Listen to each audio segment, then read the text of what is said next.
Hello and welcome back to another episode of Critical Reactions with your host Bryan.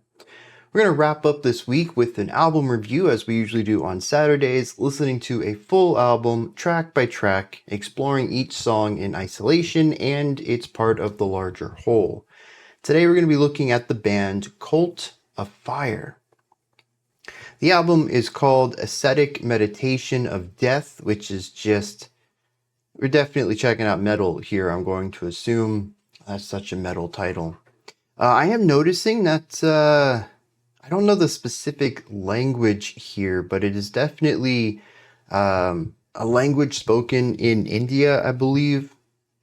I'll look this up later and get something a bit more definitive, but even our opening track here is called Samhara, Raktha, Kali. We have a couple that are in English, but a couple that are also in whatever language this is. That's interesting. I don't hear too much Indian metal, so I'm curious if we're going to get any of that musical flavor in this. Well, I don't even know if it's metal. I'm pretty sure though, right? Ascetic Meditation of Death. I don't know. Let's just dive in. Let's see where this takes us, and we'll start exploring some of the stuff as we get into it.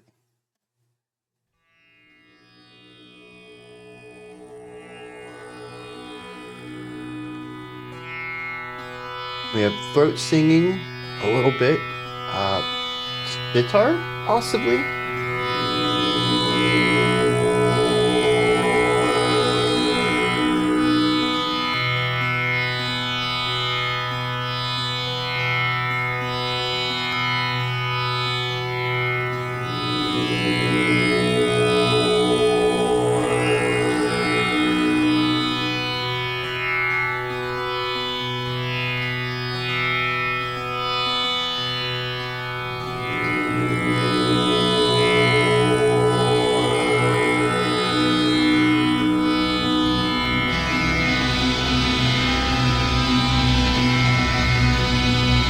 This is probably going in a metal direction.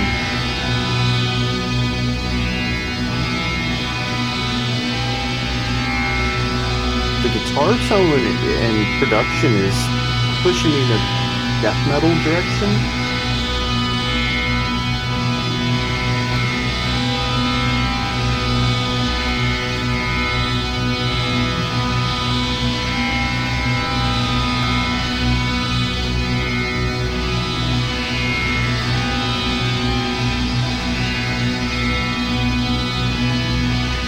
We have a 5/4 time signature here. Quite meditative, I would say. Sort of a quasi-drone in the background on that sitar-like instrument. The repetition of this guitar loop.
interesting here where the fourth note, the final, got a higher one there,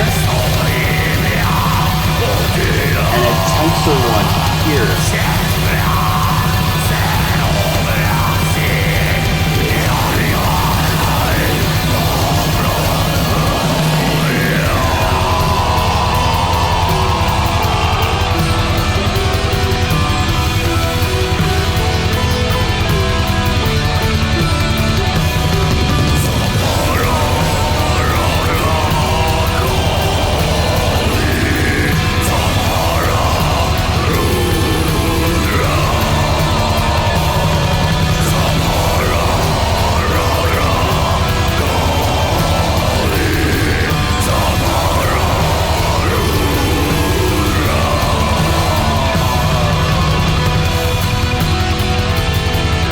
Interesting thing about this chorus, I do like the counterpoint between the two instruments, the right guitar and sitar. There's also clarity in the vocals there.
It's a long fade out.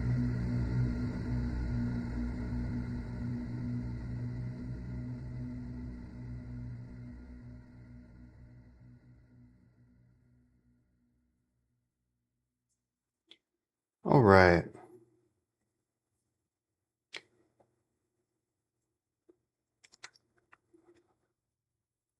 It's not death metal. We have some black metal right here. And I'm going to tell you, we only have 8 songs total, 47 minutes. We have less than 40 minutes left, 7 tracks to go.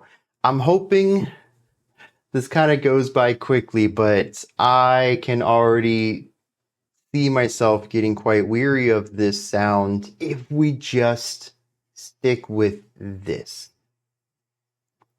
And I'm going to try to keep an open mind. I'm going to hope that things improve for my likings. Not that the music will objectively become better. Not to say that it's bad. Here's just not my cup of tea, which longtime listeners, y'all know, I'm not a black metal fan.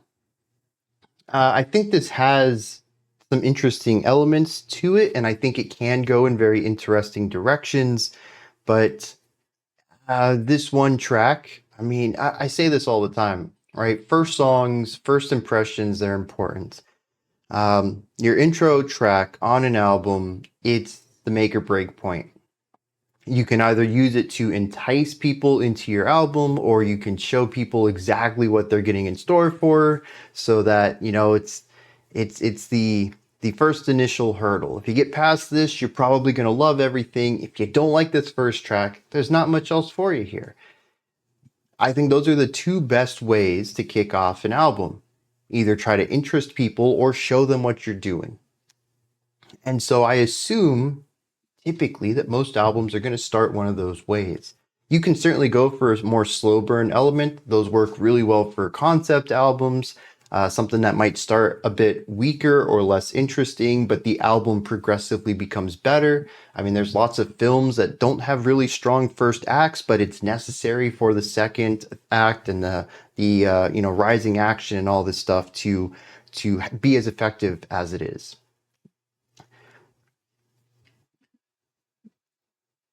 But I'm going to assume that what we just listened to is what this album's going to be. And 40 more minutes of this might push me into a breaking point. We'll find out, though. That's just like my initial subjective, non-analytical reaction to what I listened to. Well, let's dive into this a little bit. We start the track off with the sitar, tons of reverb. It ends up feeling very drony. We do have a little bit of melodic element to it, but because of the reverb, it becomes a drony background sound, especially once the guitars come in and showcase the time signature. This is where I picked up that we were in a 5-beat phrase. We have this one core riff or loop. It just keeps going over and over. It doesn't change with the chord progression or anything. That's just like these 10 notes, because they're eighth notes. So yeah, these 10 notes in the 5 beats, this is it. You just over and over and over. And it pushes you into that meditative trance element where the music is just super repetitive. I mean, you have the drone in the background. That's not changing at all. But then you just have these 10 notes over and over. And this takes up the first, 2.5 minutes or something. We spent quite a bit of time in this. I had mentioned that the guitar tones felt very metallic. I was kind of leaning towards death metal with the clarity and razor sharp production on the guitars. I was wrong on that, though. The next section kicks in, and it is just, it's third wave black metal there. We got blast beats, we got tremolo picking, we got, gnarly guitar riffs, lots of darkness the darkness is kind of 50-50. Here's what's interesting about this. I'm going to call this section the verse. We end up hearing it at least 3 times in this track. There's 5 notes to this.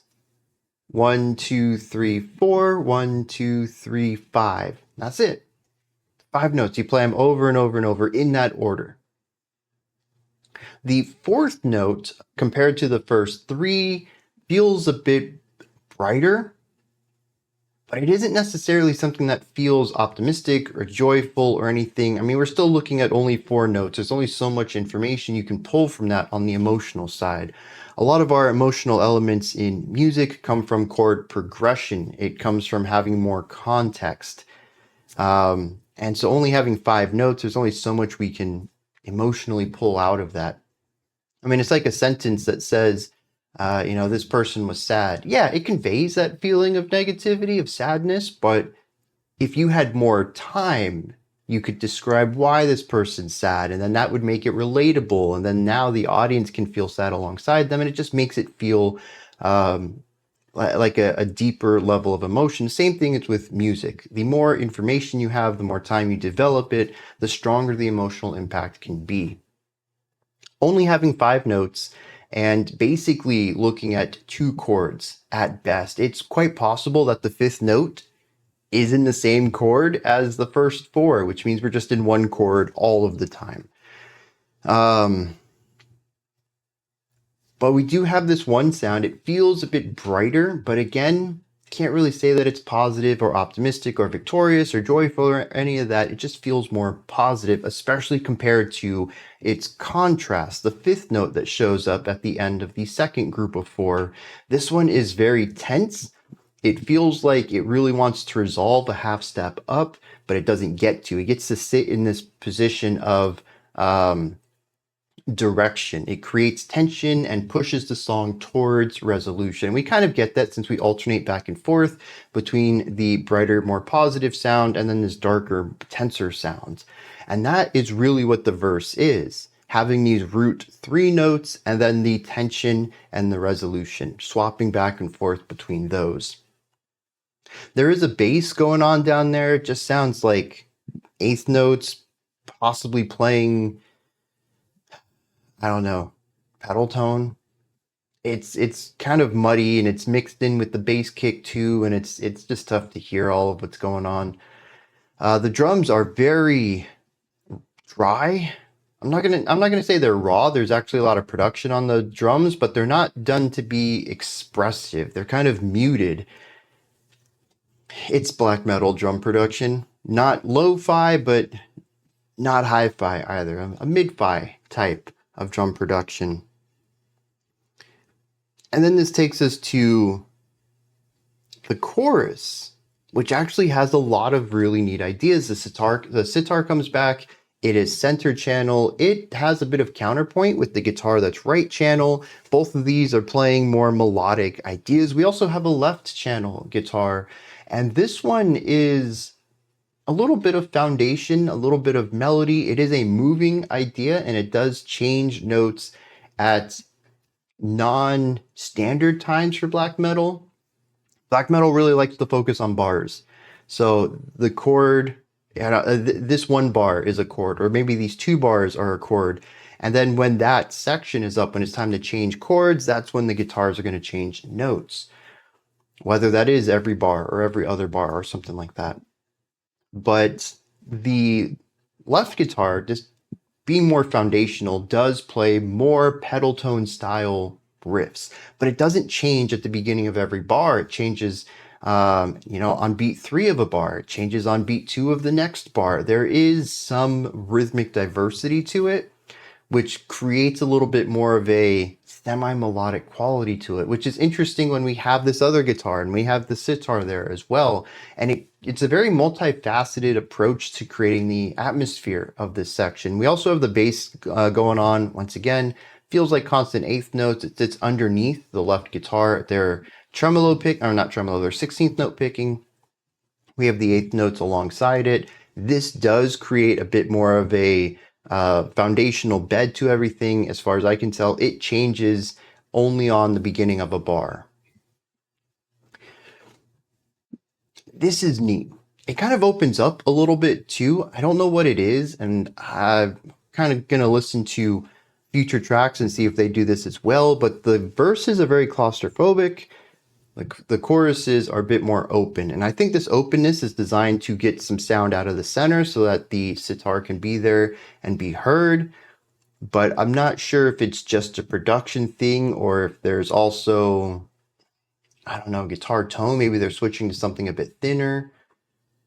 I don't know. I got to listen to that more and see if they do that in the future. But I did notice that there is a carving out of space in the middle, and it sounds like the guitars are being pushed out a little bit. Maybe the drums are coming down in prominence a little bit. But it's all intended to make room for the sitar there. We have this verse chorus thing. And then we hit the outro. The outro it's more of the same of both of those. It's a really interesting way of doing this, and I wish I had a little more time with it. We only had minute and a half with it. There wasn't a lot of time left when we got to this point, and then we also had a 30-40 second fade out at the end of it, so we weren't here for a long time. The drums lighten up just a little bit. I don't think, do we have the blast beats here at the end? I don't remember. We did have the 16th note picking from both guitars. We had some rogue sitar notes. It wasn't giving us a lead melody, but every once in a while I would hear the sitar timbre. Just trying to figure out a pattern to it when it came in. I don't know if it was a production thing where maybe just some of the notes I couldn't hear, they were being swallowed up by the guitars, which had filled back in the center again. Or if it was literally just playing one or two notes every few bars. But every once in a while, I'd pick it out. Oh, dude, that's an interesting. Where's it coming from? What's the purpose of it? It's more driving, has more energy to it, more direction. The vocals are kind of rapid fire. I don't feel like they ever stopped singing. And it just pushes the track to the end, which is a fade out, a rising energy for a nice dissipation of that energy. It gives the song a little bit of momentum and direction and change and contrast, which I think it's sorely needed. Despite how different the verse and the chorus are as far as melody goes, they were very similar in tempo, in direction, and momentum. A lot of it felt similar. We're just going to stick with that. And so driving the energy up towards the end, nice direction to go with. We also had a new guitar riff here. Kind of felt like a middle point between some of the more foundational stuff that we heard in the verse and the more melodic stuff that we heard in the chorus. At the end of the day, though, it's a pretty straightforward black metal track. We have that very meditative intro. We do have the sitar melody in the chorus. But it's melodic black metal. I don't really hear too much difference here than I would hear in any other band. And I kind of say that with a little bit of a negative vocal delivery. It's just not my cup of tea. I think this is going to be a very difficult listen for me to get through.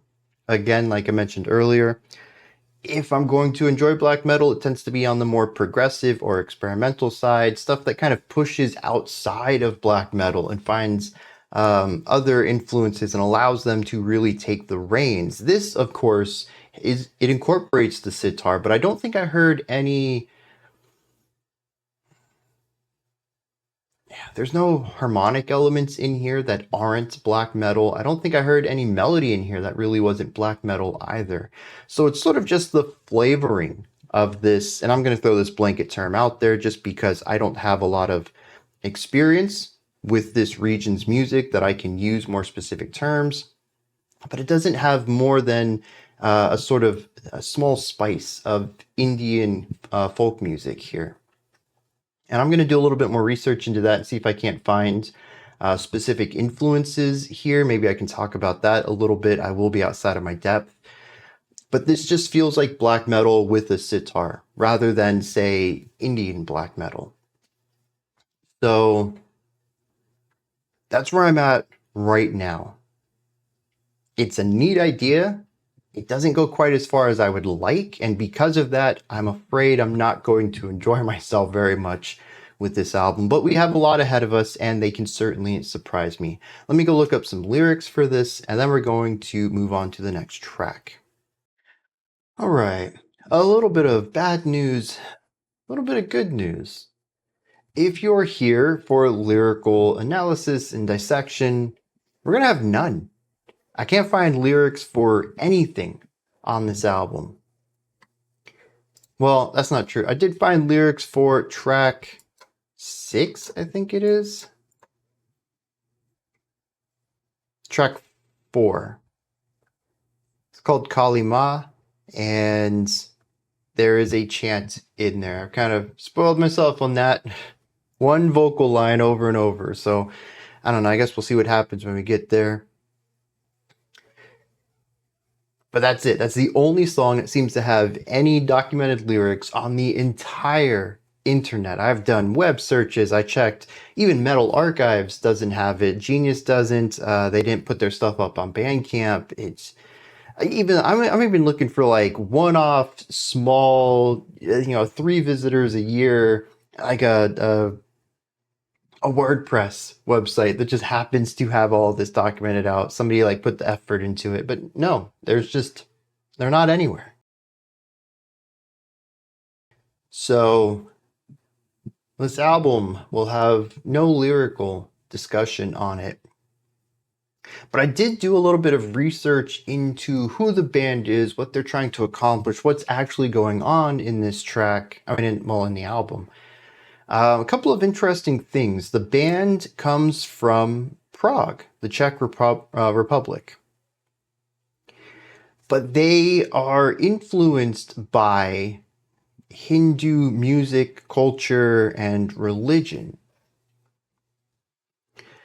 That's where I guess the sitar comes into play, and I'm kind of hoping more elements of that culture show up musically. Maybe we might see a push away from, metal sounding chords and riffs and move into, maybe ragas or something like that, introducing some other musical component to this. I'm going to assume that we're going to continue on with this meditative element that we saw at the beginning of the track. That's entirely based off the fact that track 4's lyrics are a mantra repeated over and over. I'm kind of assuming that's going to continue more of a meditative style of music alongside that. The other interesting thing is that while Spotify has English translation for most of these titles, that their Bandcamp and Metal Archives has Sanskrit for both the album title and the song titles. So at least in some part, they're really pushing for this Hindu element in not just the music itself, but also the presentation, which of course, if you look at the album art here, I don't know how much of this is actual Hindu mythology or religion, I suppose would be the more proper term for that. But it definitely evokes the imagery and style. So I guess if anyone is more well-versed in Hindu religion, you can let me know how accurate any of this is, if it's more interpretive or if it actually, this is a pretty accurate depiction of one of the gods. You can let me know, but it's not just in the music, it's in all of it. There is this Hindu element that is in the sound with the sitar and the album art and the use of the Sanskrit everywhere. They're really going for this fusion, I guess, of black metal and Hindu elements. And I guess that leaves me kind of sitting in the same place I was earlier in the reaction, where I hope this goes into a more progressive or experimental direction. Hoping that we don't have, because that song was pretty straightforward black metal. We did have the sitar show up in the chorus, and it presented a nice melodic quality that gave us the counterpoint there. Like, we pushed ourselves into the realm of melodic black metal, but it's not necessarily what I would call Indian black metal or Hindu black metal. It was black metal with a sitar. And so I'm kind of hoping that there's a little bit better fusion of these two sides than the sort of, acknowledgement of the Hindu aspect. Really incorporate it stronger. Let's push forward into the next track on the funeral pyre of existence. We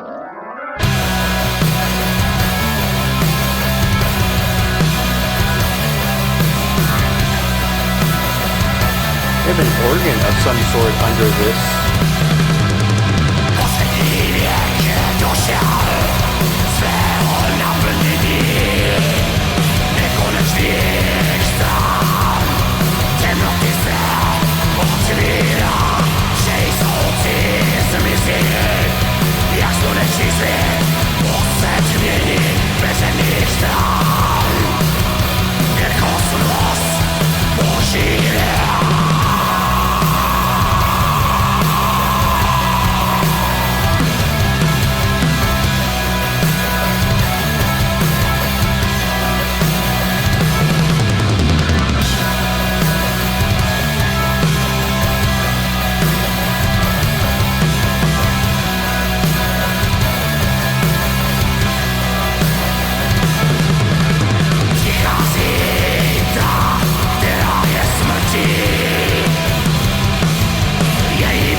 interesting sound because to me, it has a rock element to it.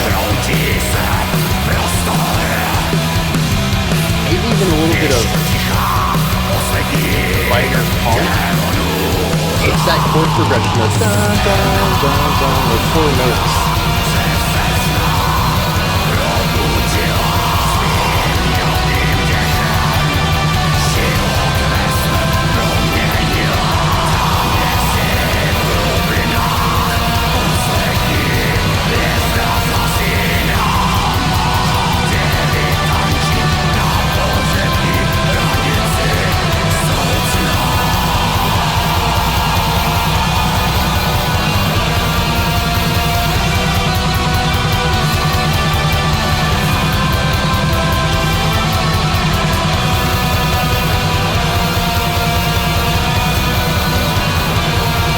Are those vocals in the background? Like a choir, or is that the organ?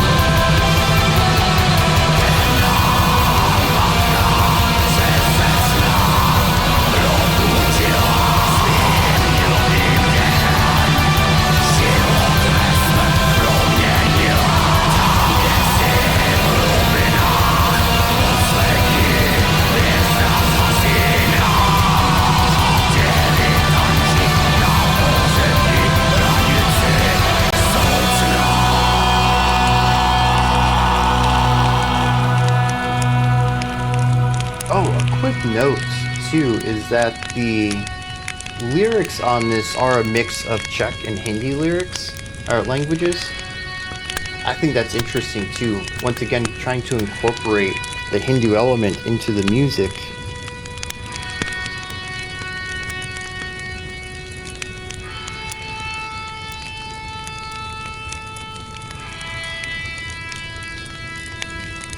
Bonfire atmosphere.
Nice atmosphere here.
All right.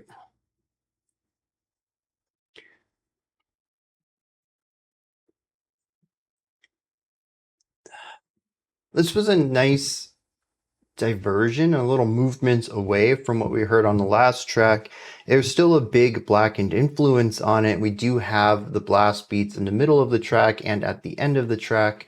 We have the constant 16th note picking in a lot of this, but we also had a bit more of an atmospheric component to this. The second section of the song kind of laid on a more open drum part, very rocky, lots of space being used, snare and bass kick and cymbal, and very sparse usage of that, really just to lay a backbeat and nothing else. And that allows the song to have a lot of room for everything else, which doesn't take up a lot of space, and it ends up feeling more spacious because of that. So much of the 14 minutes that we've listened to so far is about filling as much space as possible, whether it's the guitars just constantly playing and being a large fuzzy tone, or the drums blast beating and filling the space with just constant attacks, or the vocals just screaming with a lot of power and presence. Space has been taken up a lot. And for this section to come in and just leave all of this element at the top of the song empty, it's an interesting change of pace. We also had some different harmonic structure in here. The chords of the guitar felt different, kind of punky in places, very rocky in others. It generally works, I think, and I don't know if I'd call this black and roll, but it's definitely a mixture of blackened aesthetics with more rockier composition, at least as far as harmony and note choices goes. I did like towards the end, too, when we had the non-blast beat feel on the drums with the 16th note picking on the guitar. I thought that worked really well in creating atmosphere, which I think is the strongest part of this track. A section like this where the organ, I think, possibly also a harmonium, which is kind of big in, I don't know if it's big in Hindu music. It's definitely a popular instrument in Indian musics in the 1900s. And I think that's what that organ is. But if you all can tell by the timbre of it, and you're like, dude, that's definitely not a harmonium, it's a blank, go ahead and let me know. I'm going to call it an organ since it fits the general timbre of that, and we'll just stick with that for now. And if I'm wrong, correct me.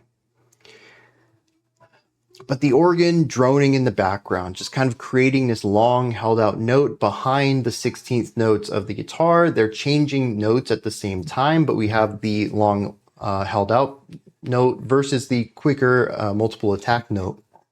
This creates a very cool texture there. And it's also very atmospheric, though.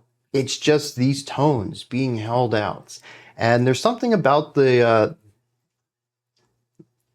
emotional resonance here. It's not the typical nihilistic, aggressive, dark black metal stuff. It's not the pensive,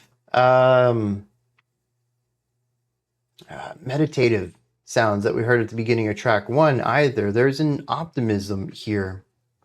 I find that interesting for a song called Funeral Pyre of Existence. I suppose having a positive view on existence kind of works within that, but this feels very bright, almost joyful. Regardless, I thought it was a nice way to end the track. I'm a bit miffed that the blast beats came in the very final 20 seconds. I thought we were fine with where we were at, and the added intensity took away some of the beauty of that section. Although maybe some people, especially black metal enthusiasts, are going to feel the opposite, where it elevated the feeling. And that's pretty much, this is a black metal song with some lighter drum parts and some brighter harmonic elements. There is, of course, the 40 seconds or so of bonfire music that happens in the middle, just the crackling of a fire pit and some nice pensive guitar work. I don't know how to add that to everything else, although it is a funeral pyre, so there's definitely fire involved in there. But I do want to look at the vocals. I meant to bring this up last track and completely slipped my mind as I was talking about everything else.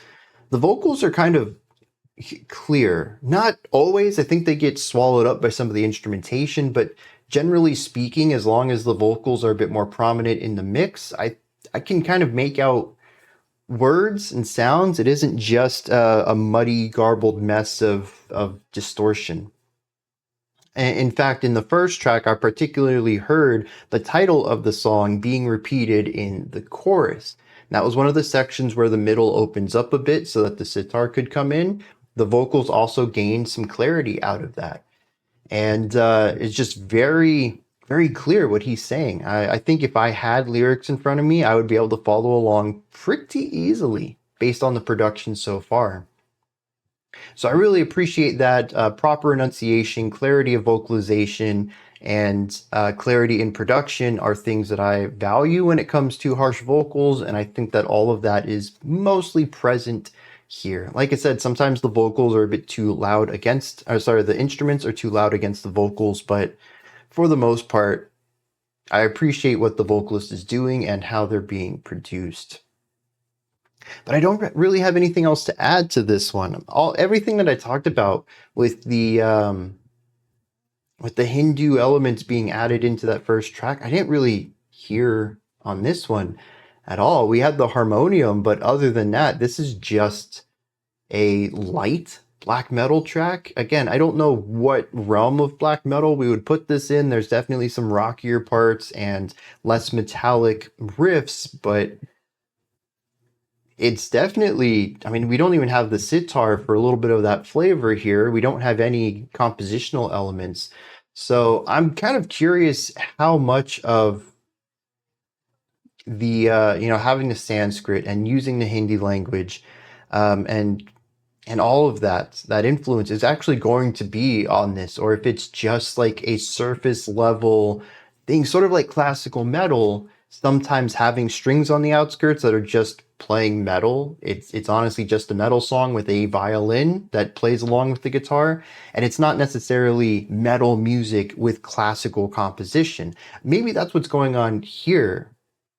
I kind of assumed, given all of the presentation elements, that we were going to hear a mixture of black metal music and Indian or Hindu music, and maybe it's just the presentation of it that we're that surface level element, and this might just be a pretty straightforward black metal album with a melodic and atmospheric leaning.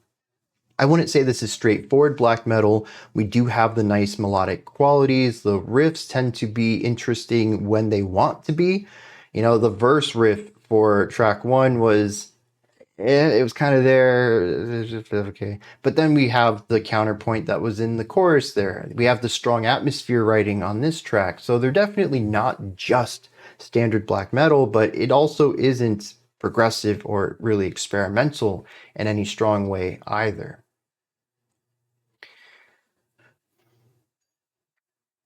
Normally I was like, dang, let me, hit the pause button and pull some lyrics up. But we don't have any lyrics, so we're going to keep rolling. Moving on to track 3, Shava Sadhana. Let's see what's going on with this one.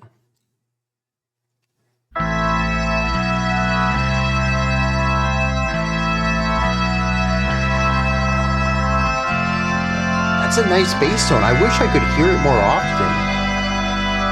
I picked up a little bit of it on track 1, not a lot on track 2 though.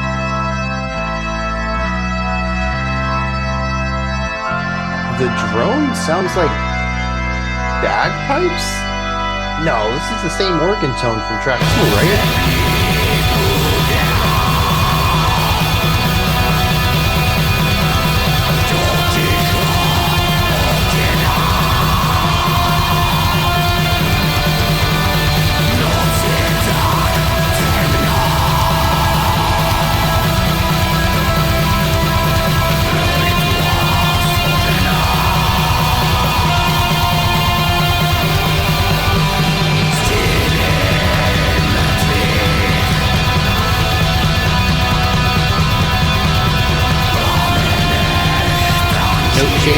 always on a downbeat.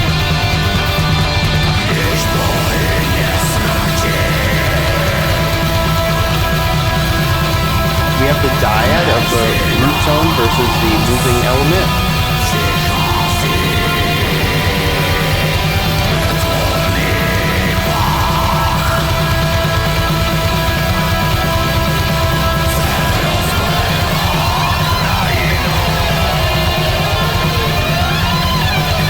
Interesting microtonal idea.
Very fast 6/8 right here.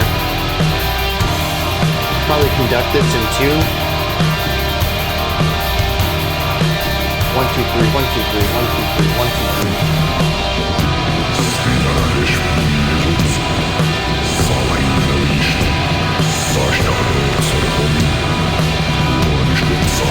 I like the snare roll.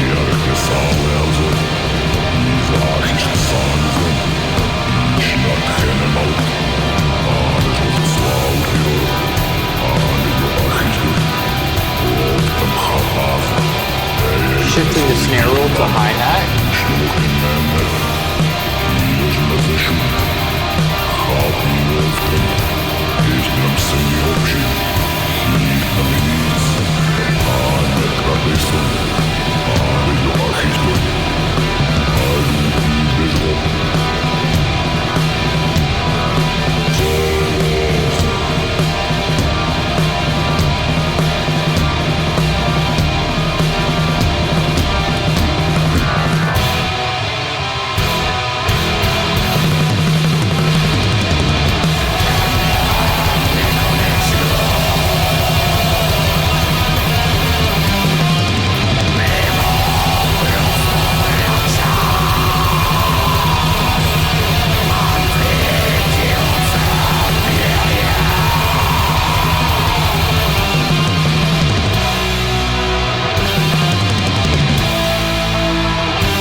We do have some solid punctuating ideas here, but the 3 notes.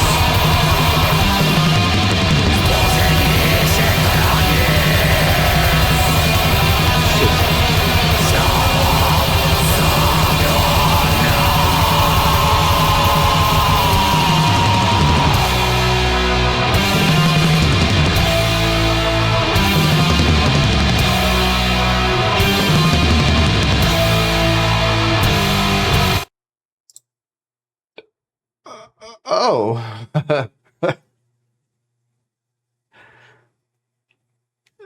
no finality on that one at all, huh?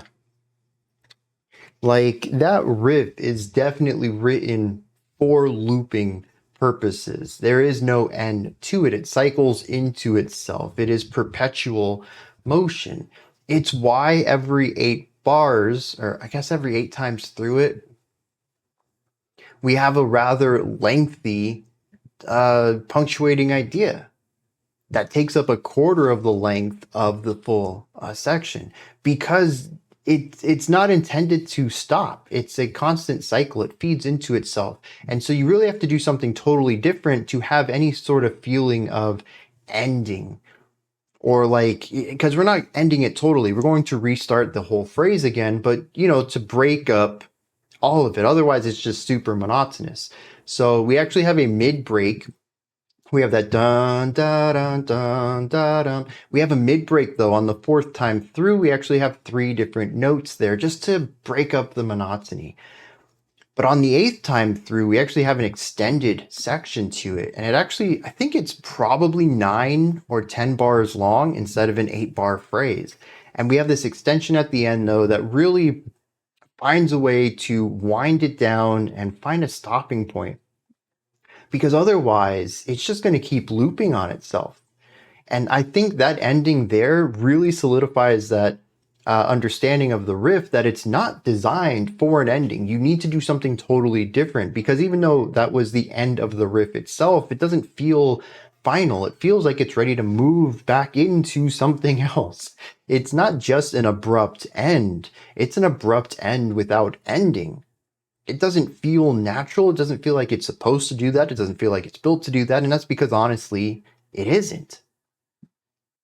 But then there's also the fact that we heard this riff loop back upon itself 70 or 80 times in the course of this song. We're so used to dun, dun, dun, dun, to start back in at that home tone again. We have tension, we have direction that directs us to the root, and we ended on the directing tone, the leading tone. It just doesn't feel right. That song really needed 5 more seconds to have a finality to it. Even if they still wanted to keep the abrupt ending, just don't end on a passing tone. Don't end on a leading tone. Land somewhere that has stoppage to it.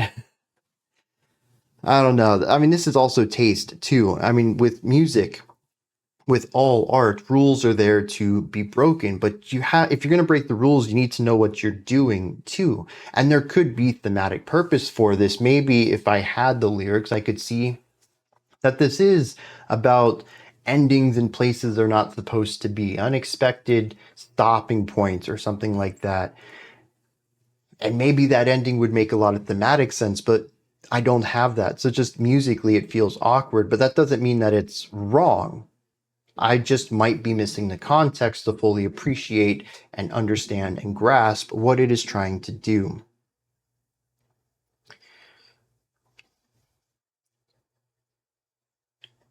Now, on the whole, though, this song still doesn't really change too much of my understanding here. We have atmospheric black metal. This is continuing on with 4/4, although we do have a fun 6/8 section in here, or 3/4, however you want to count. Well, I guess 3/8. That would be a very fast 3/4. It's already a very fast 6/8. So, but we do have that cool time signature change. But we had the 5 at the beginning of track 1, but since then we've had almost 20 minutes of straight 20 minutes. Are we really pushing that far? Yeah, close, I guess. Of 4/4 constantly. So the 6/8 was really nice there, just to kind of change things up a little bit.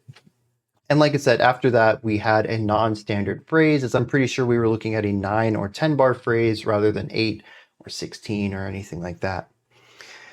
So this song does incorporate some interesting changes, but it's also, for a vast percentage of it, 4/4, 8 bar phrases. The notes change on beat 1 of a bar, and I mean, it's just very straightforward black metal, 16th notes from everyone.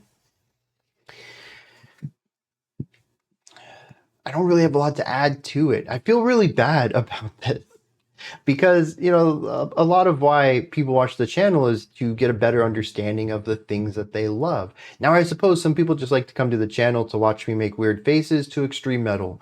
Yeah, I mean, that happens too. Not something I intentionally do. It's just you hear something filthy or gnarly and you get that stank face. I don't even know if I could intentionally make these faces, Like, if I went and looked at some of my thumbnails, could I like reproduce that without listening to the music? I don't know. This is like natural muscular tension when I listen to this music. But I think most people come to the channel for musical discussion and, analysis from more theoretical angle. We're almost halfway through. We have one more track and we're at the halfway point. And I don't think I have a lot to add to this, which is kind of typical for black metal.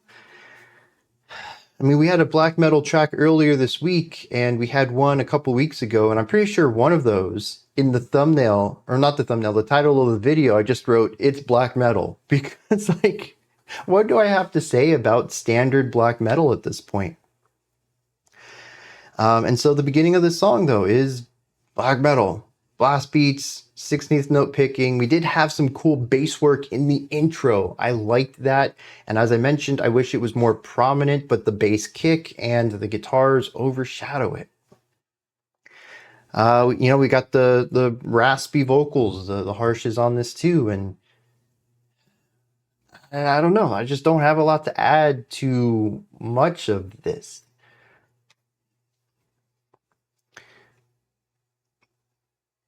We do have, though, a very meditative midpoint. The energy comes down a little bit. We still have faster guitar playing. It's paired with another instrument. We have clean vocals, though. Not just any type of clean vocals, but clean vocals that are positioned towards the back of the mouth, getting a very, very wide resonant tone. It's not pushed to the front where it's thinner and narrower. It's very big. And he has a nice deep resonance tone as well. It's not just that he's aiming for this sound in general. He actually nails it, and his natural range leans into it very well. I mean, it sounds fantastic and goes with the music beautifully. We actually hear it underneath the harshes in the final minute of the song. I thought that was really nice layering there. And we did have a little bit of more forward-placed, narrower, probably closer to a speaking tone, vocals on track 2 that I completely forgot to bring up there, primarily because they didn't really change much about that song, but it was kind of neat to hear them. They were, I'll be honest, they kind of felt a little timid. I think some of this was just that they were so quiet on that track, whereas this, I mean, it's dominant. There's not a lot else going around. It takes up so much space. Your attention's brought to it immediately. The clean vocals on track 2 were kind of a part of a larger section, and I think it's very easy to sort of gloss over that. So I liked that. Then we end the track, though, with more of this mixing of rockier beats and 16th note picking. And this super repetitive riff. Da, da, da, da, da, da, da. See, if I just sing that, it's boring. No one would want to listen to me sing that for 5.5 minutes. I don't understand short riffs. It's not even, I mean, it is kind of a riff, but a lot of it's not pedal tone. It's just constant picking of the note. I don't know, man. People like stuff. Sometimes I don't like it. This is just humanity. We all like different things. It's one of the great things and one of the more difficult elements of being human. But this, I mean, it never clicked with me. I think there's some neat ideas here. And I think that's ultimately where I stand on this 3 tracks in. It's not straightforward black metal. It's not, your lo-fi, can barely hear it, super crackly, just noise. There's a lot of harmonic and melodic intentionality in here. I think the atmospheres are very cool. The end of this track had a nice the end of the last track had a nice atmosphere to it.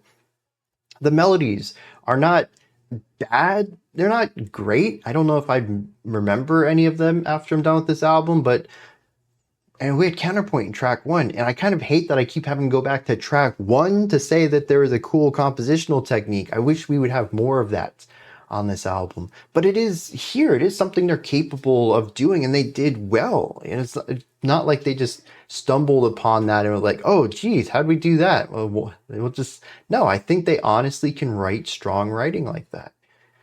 They're just choosing not to. It's not the type of music they want to write for these songs. Maybe it's not thematically relevant. Again, without the lyrics, I find it really difficult to dive into intention and purpose. I just have to take everything at face value from a purely theoretical standpoint of how these techniques are typically used traditionally across music over the last hundreds of years.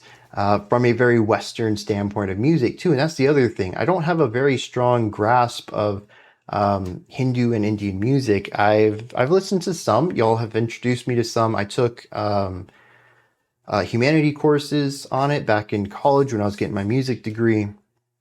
So I have some exposure to both a colloquial and a casual and a more academic perspective on it, but I don't have anywhere near the amount of experience with it as I do with Western music. So maybe, I don't hear a lot of Indian influence in this, but maybe there are some choices, such as the ending to this, that might not make as much sense from a Western perspective, but would from an Indian one. So I'm kind of curious about that too, I suppose. It's one of those places where maybe I'm not the best person to be dissecting this without, research. If I listened to all this at once and then researched a bunch of stuff, then listened to it again and took notes during all this and then put like a video essay together, yeah, I think that would kind of work. But for a reaction off the cuff, using my knowledge to talk about it, I'm a bit out of my depth here. I'm possibly a bit out of my depth here. There was one more thing I wanted to bring up, and oh yeah, dude, production. This song went a bit further into the fuzz than any of the other tracks. There was one part in this around minute 2 or 3, I think, when the guitars, the bass, the drums, everyone was doing 16th notes. We had blast beats, just quick picking on the guitars, and it all sort of muddied together. I wouldn't necessarily say that this is a high fidelity production album so far, but I hadn't really heard any of this area where the fuzz overtakes everything and congeals it together.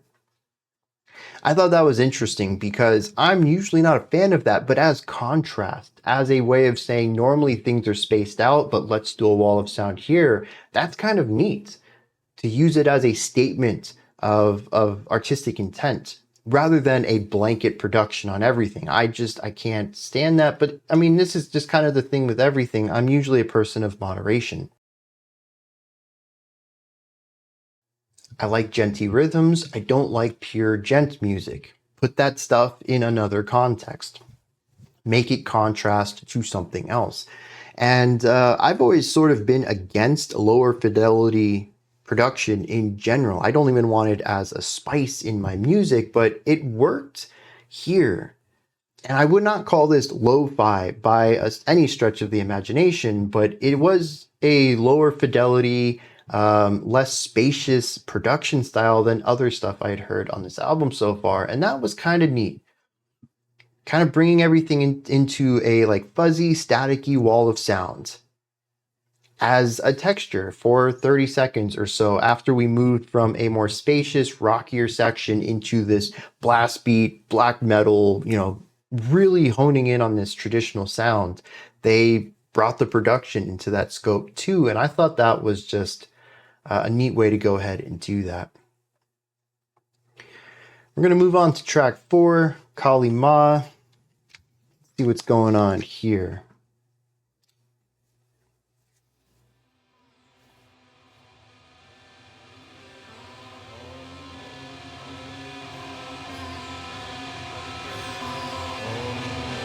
I love how the fuzz of the guitar is the loudest part.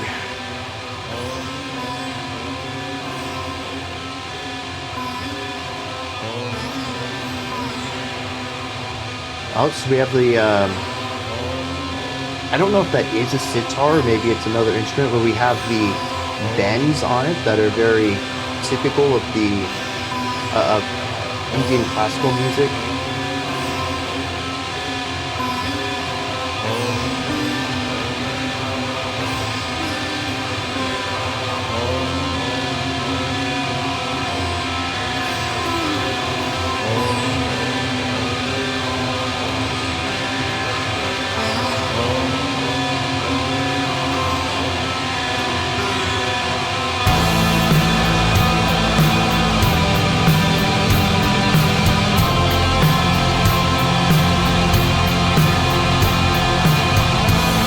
nice split between the two instruments.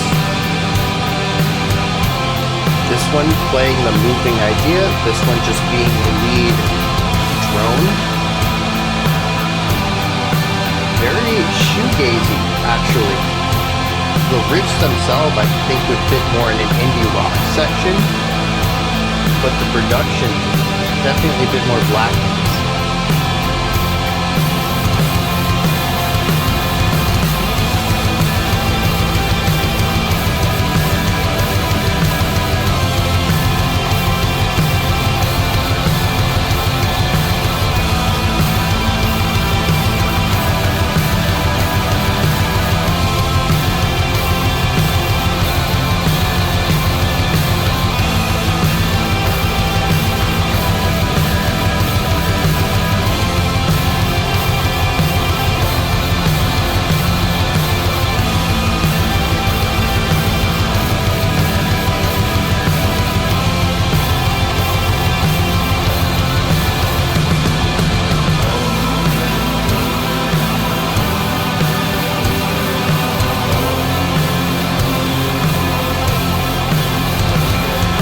It's a very rock style beat right there too.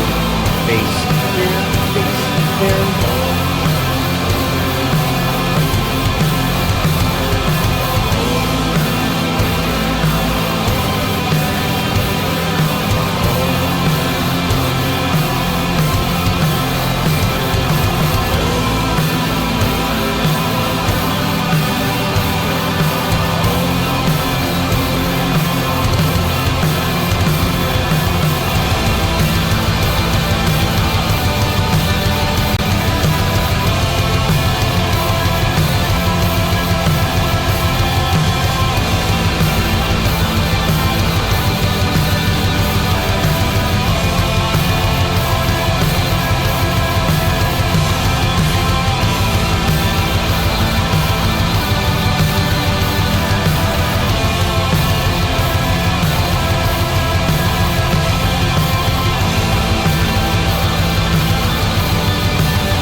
Very chill track.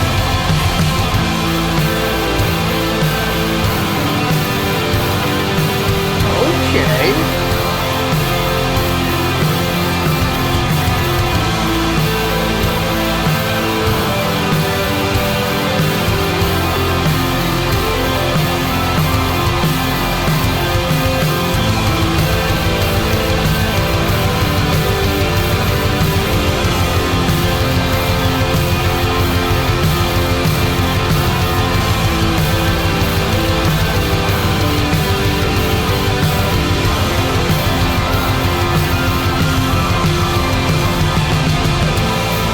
It's a pretty standard run up, but it sounds so clean.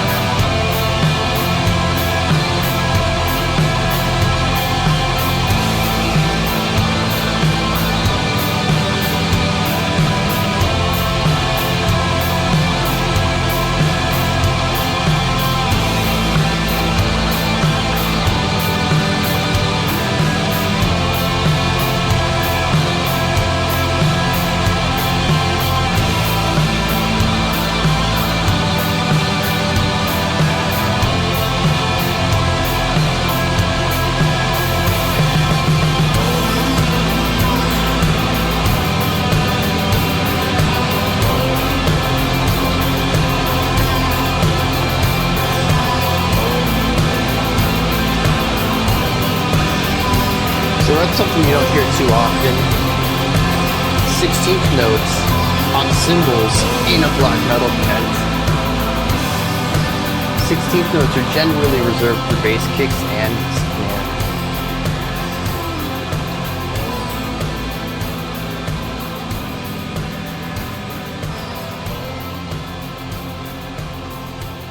Okay, I'm kind of confused by this. This is my favorite song so far, but also don't think it's their strongest compositionally. It's just more my taste. And I don't think that's necessarily fair to them, because I don't think that this song is perfect either. But it's It's calming, it's soothing, it's nice to listen to. We had a beautiful syncopated piano section. It's very tasteful, right? A lot of this comes off as extreme, which makes sense. Black metal is an extreme metal. Me describing a black metal album as extreme, I mean, that's par for the course. That's what they're aiming for. But this just feels more reserved. It's more my speed, which also means that it feels a little out of place here. I think the guitars are doing a ton of work at tying this together ever so slightly to the rest of the album with the constant and consistent 16th note picking. They just never quit. That doesn't change at all. That is such a black metal thing to do. I had mentioned that it kind of felt shoegazy. I think a lot of that comes down to the chords, which, I mean, a lot of the times when I think of shoegaze, I think of indie rock with a lot of fuzz and tremolo picking. This is indie rock with a lot of fuzz, but not tremolo picking. This is 16th note picked. Tremolo is just basically strumming as fast as you can without caring what the actual tempo is. It's oftentimes used with a lot of fuzz. Black metal does this, shoegaze does this, in a production style that erases the attack. So you don't really hear the da-da-da-da-da-da-da-da-da-da-da, the actual strumming. You just kind of hear the atmosphere of it all, the fuzz and the compression and whatever effects pedals they have on it. And so it really doesn't matter how much you strum because you're really mostly getting the effects more than the guitar timbre. But here you can hear every single attack. If this was tremolo picked, it would sound out of time with everything else. You might get lucky and get a cool tuplet. So a tuplet is breaking up a beat into X amount of hits. So triplets is 3 hits per beat. So you can have a 5 tuplet and get 5 hits per beat. And you might find some nice consistency like that. And 16th notes are 4 hits per beat. We don't call them 4 tuplets, but it's kind of that same idea. You get 4 hits per beat, 4 strikes. And so you might be able to find some rhythmic consistency, but it's also going to create interesting rhythmic clashing if you have 2 guitars that are strumming 2 totally different tuplets. And that's going to require consistency too. What if you're a little slower here or a little faster there? When you're going for that mostly effects sound, doesn't matter if you slow down or speed up. It doesn't matter your consistency. But with something like this, where the attacks are still clear, you need some sort of consistency for the rhythmic element. So black metal does sometimes employ tremolo picking. I have not heard any tremolo on this album yet. Everything is rhythmically consistent. And that's why, like I said, it kind of sounds gazy to me, but still very much black metal and still fits really well with what's going on here. And this is all blanket terminology too. There's plenty of shoegaze that works with 16th note picking rather than tremolo as well. And like I said, there's black metal that does tremolo instead of 16th note. But this album has been very blackened, very metal, and working with this one specific rhythm on the guitar. And so the guitars continuing that rhythm here ties this song to the others, even though atmospherically, harmonically, melodically, instrumentally, none of this really matches. We have this piano, we have the multiple vocals, there's all sorts of stuff going on here. The lighter harmonies, more optimistic melodies, like it's a very different track. Very different sound than everything else. And as much as it shouldn't fit, it does through a couple of really key choices. And I think that's really smart writing on their part.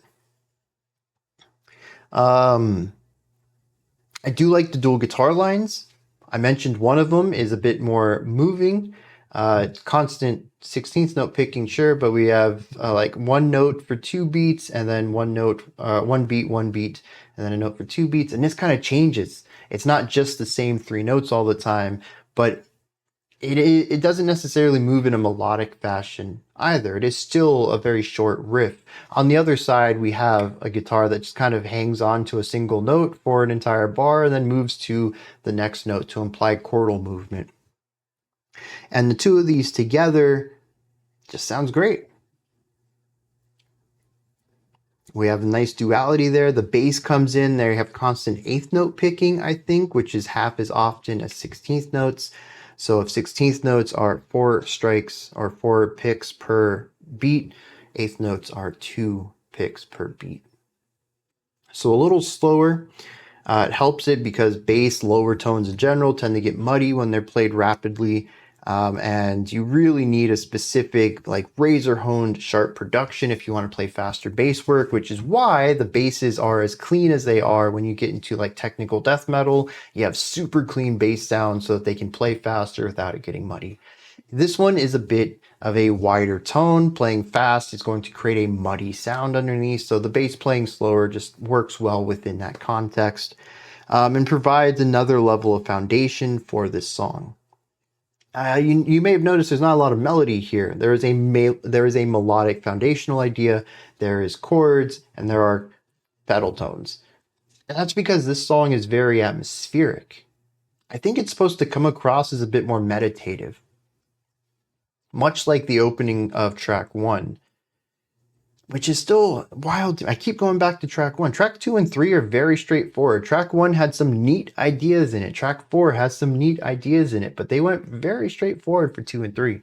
Aside from the rockier ideas of track 3, which I think really helps set up this track right here, as we've been pushing a little bit further from the extreme side into something a bit more in the middle.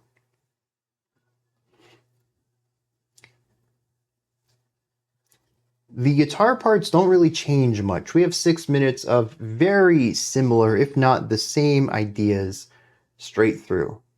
It's fine, and I think if they'd just done it just that, I would have been a bit lost on this, a bit tired of it. We do have the vocals that come in from time to time. We start off with them, but they dip out, and then we have 40 seconds or so of just the instruments playing these very tight phrases, not very long at all, but on the shorter side. And then something surprising happens. A piano kicks in. Now, I want to give you all a little bit of irony here. I had literally, right before the piano came in, probably about 10 seconds, written a note. Says that there's plenty of space for other instruments, maybe a sitar.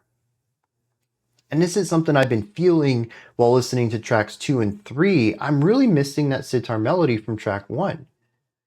And I listen to tracks 2 and 3 and I'm like, this is very full production-wise, but compositionally, there's a lot of room left over. I can't really help it. When I listen to music, I typically, it's not even intentional, but especially with something like this, more straightforward metals or rock, stuff that's not super complex, my brain will just inject other parts to it.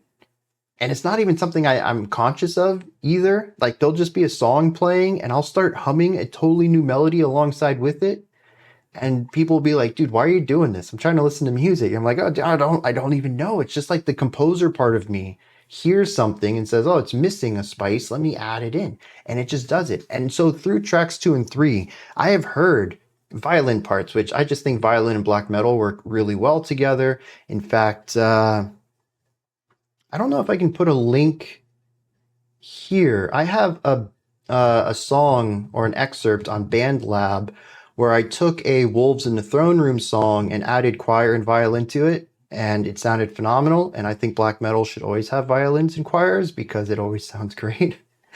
But I don't know. If it's not in the corner, then it's in the description if you want to go check that out. Anyways, though, it's because when I heard that song, I heard this line along with it. It's just, when I'm listening to these tracks, I hear these violin parts. I'm like, dude, this would be so good with this melody alongside it. And so I was finally going to bring it up, that there's plenty of space on these tracks for more instrumentation, and they've even proved that they will go that route. I usually don't bring this up because I don't think it's fair to take points away from art for what it didn't do. I don't think that's a fair way to approach music, but here they have showcased already sitar melody on top of the black metal.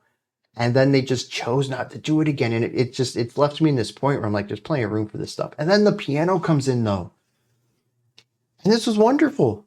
Absolutely wonderful. Why don't we have more of this? The pianist is great. However, I will say this just dawned on me. They don't have a piano player in their group.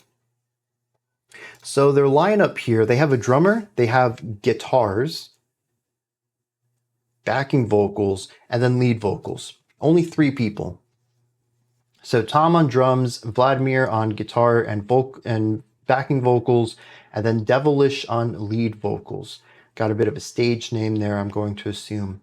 There is a guest keyboardist though, Stednik. I don't know if that's how you properly pronounce that. I apologize if it isn't. And I was kind of curious when this was going to come up. I saw this over on Metal Archives when I was looking for lyrics and some background information on them.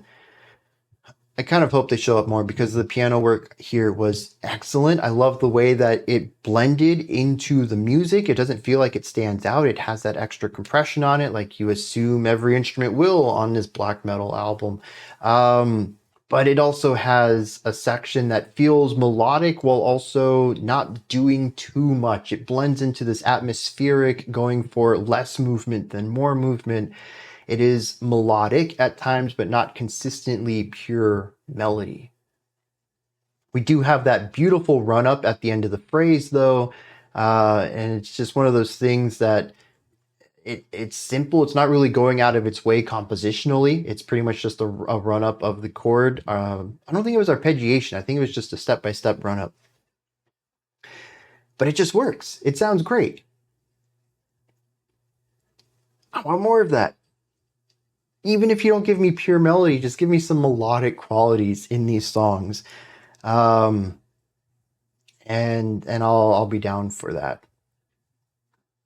And I think that the sitar in track 1 and the piano in track 4 they just elevate these songs. I don't know how the band can listen to that and say, yeah, I'm fine with doing that sometimes. Like, just do that all the time. It's so good. I also noticed something else here, which is interesting, is that the lyricist isn't one of the band members. It isn't the vocalist. Well, the vocalist is a stage name, so maybe? I don't know.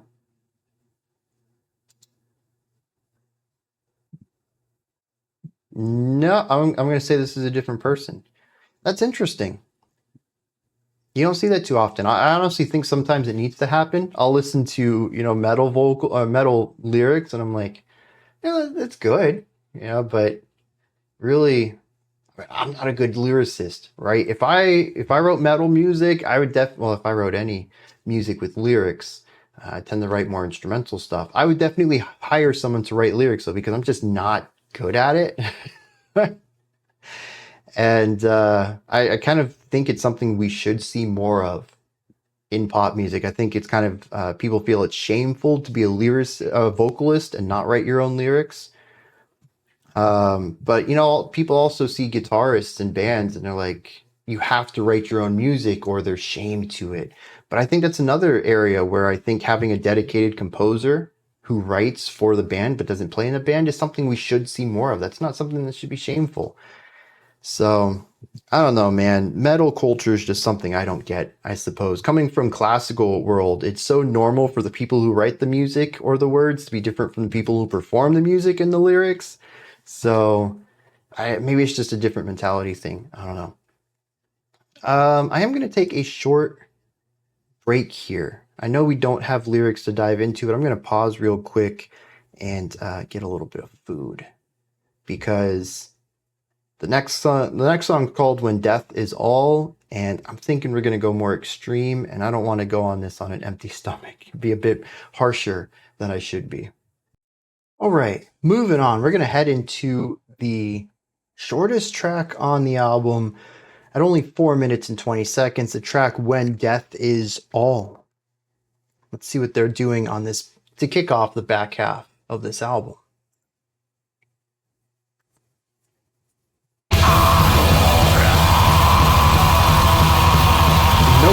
to this just full-on black metal.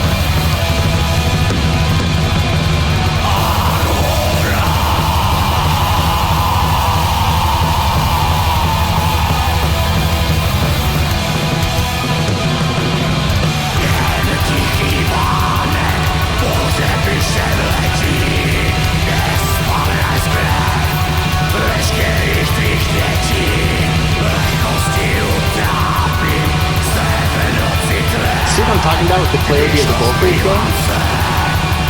I like that production.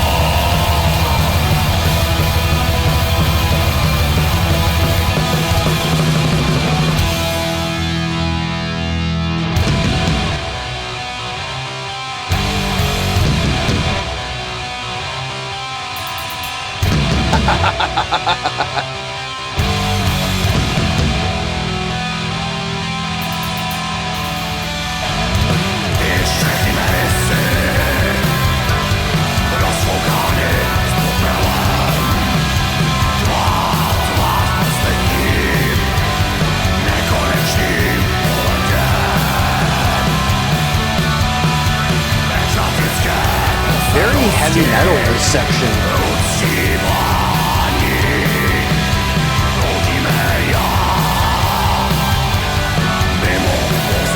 Oh, we have an organ back there again.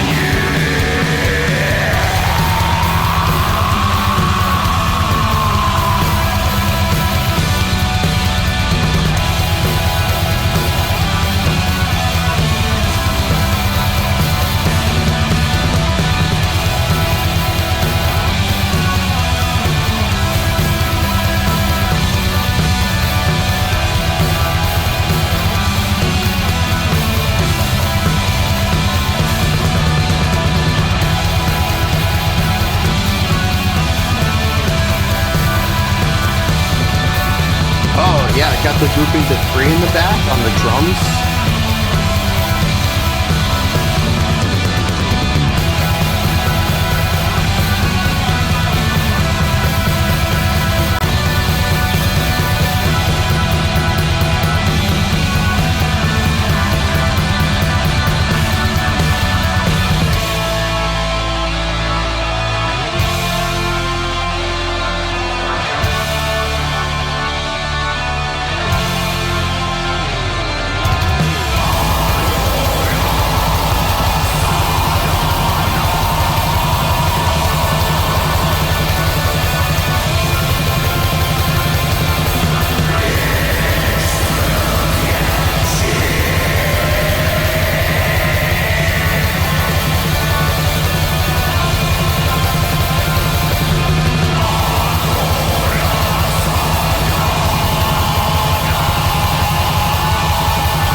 All right. I didn't dislike that song. The beginning was a little rough, coming in with some very standard black metal playing, but I think from there we went to some interesting directions. I liked the heavy metal part that came after that. The build up from that moving into the outro. I do think that the outro lasted a hair bit too long, which honestly, it's a criticism I have for most sections on the album. But it did build into that final 20 or 30 seconds with the organ behind it. And I thought that worked as a payoff for this incredibly slow buildup.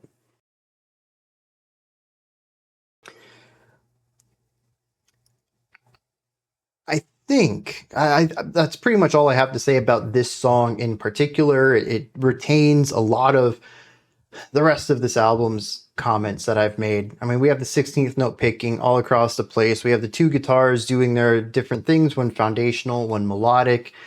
We have the bass usually working half time of what the guitars are doing. And we have the drums fluctuating between slower rigid rhythms and faster rigid rhythms. Not a lot of syncopation or rhythmic playfulness in that it's like this section is 16th notes, this section is 8th notes, or this section is quarter notes, and that's it. You just stick with that single groove. And the vocals, as I pointed out, this is a really good place to showcase the clarity of the vocals. Some of that is on the vocal production itself, some of it's on the audio production, the engineering side, but it still comes across clearly. Now, I don't speak either of the languages that are present on this album. I can't tell you what the dude is saying, but I can hear specific syllables throughout, and that's better than most black metal vocalists. So, I mean, that's all a bit of the general praise that I've been giving for this album, and it's all on display here as well. But I do want to bring up one thing in particular that I'm going to start here and extrapolate later is the final 2 minutes of this song are the same riff. We change up the rhythm, not the rhythm, we change up the drum work in the back, still blast beats. Well, we start on non-blast beats, then we move to blast beats with cymbal work, and then we get away from the cymbals and go for larger size with, I don't know, toms are thrown in there. I don't know what happened at the end. But it's that consistent aggressive attack, but every 16 bars or something, we'll just change which instruments we're doing the blast beats with. We did have the organ come in the final 20 or 30 seconds. But aside from all of that, nothing really changes. It's just the riff many times over. This is one of the things that I picked up in track 4's Kalima as well, although I appreciated the atmosphere of that, and the piano in the middle helped break that up a little bit. But it's been a consistent point that I haven't really touched on too much, is that I don't think this album supports its weight. I don't think that there is a justification for the lengths of these songs. And the thing is, it's all my criticism's gonna come full circle. I already can see it. It's not necessarily that these sections are too repetitive. There just isn't anything happening during them. Once you get the riff, that's it. There's nothing else to gain from it, which I suppose works in the meditative perspective. A lot of these songs, particularly the final 2 minutes of this one, sort of just became background sound to me. Every 16 bars or so, I would hear the drums change. Oh, what are they doing? Oh, same thing, just with cymbals this time. Okay. And then you can just kind of phase out of it. Nothing changes. This is a place where melody shines. It can take something repetitive and help drive the listener through it. But that is also going to require more attention. It is a completely different intention to the songwriting. If the purpose is to create something that helps put people into a trance, it gives them that meditative feeling, hyper repetition is the way to go about doing that. You don't want something to pull the mind into the song. You want to allow the music to become distant, for the mind to kind of, focus on it less and less, to where it becomes almost background sound, kind of allowing yourself to zone out. And while I find the extremities of black metal to just not do that for me very well, it is too loud and abrasive and full of a sound to put me into that trance. People do. People really like black metal for its meditative qualities. I can't understand it, but I do accept it. Everybody's got their thing, and this works for some people. And so this all goes back to the intro of track 1, the intro of the album, very meditative. I mean, we had the sitar just droning on and a very simple guitar line on top of that. In fact, I'm pretty sure I used the word meditative even during the reaction, prior to the first analysis segment. So if that's the direction that they're going in, this works phenomenally, I would wager. It doesn't work for me, but I figure it would work for people. But in a critical setting, I'm waiting for the next thing to happen so that I can begin to form ideas about the music and stuff, and it just never does. Even from a casual perspective, where I would listen to this on my own, it still needs something to help me get through it. I'm not a big fan of background music. Music to me is like a film or a painting or a book. It's something I do in isolation. When I listen to an album, I listen to the album. Now, I do have albums that I've heard thousands of times. I'll put them in the car while I'm driving, or, I'll put it on while I'm doing chores or something and sing along to it. But when I listen to an album for my first, third, fifth time even, it's going to be intently. No different than a film, undivided attention. This album, I don't know that it has much to offer me in that realm. This album almost defies attention grabbing. It actively pushes me away as a listener. It's a very wild listening experience that I typically get from post-metal and post-rock more so than black metal. To me, it seems kind of at odds with itself. It's too aggressive, too noisy, too moving, too quickly paced with all of the 16th notes to be pushed to the background, but it doesn't do anything in the moment that's ever actively engaging either. Like I said, I think this is one of those points where if it works for you, fantastic, but it's kind of failing me on every front. There are some good riffs that I enjoy, but they are far and few between. The last thing I want to bring up, though, is I feel like I've been discounting the drummer a bit. We've talked about guitar riffs, we've talked about the vocal style, I've talked about the bass. The most I've said about the drummer is that they have a couple of different patterns and they just stick with those. But I did notice something at the beginning of this song as we transitioned into the first vocal section. It's actually a pretty good drum fill there.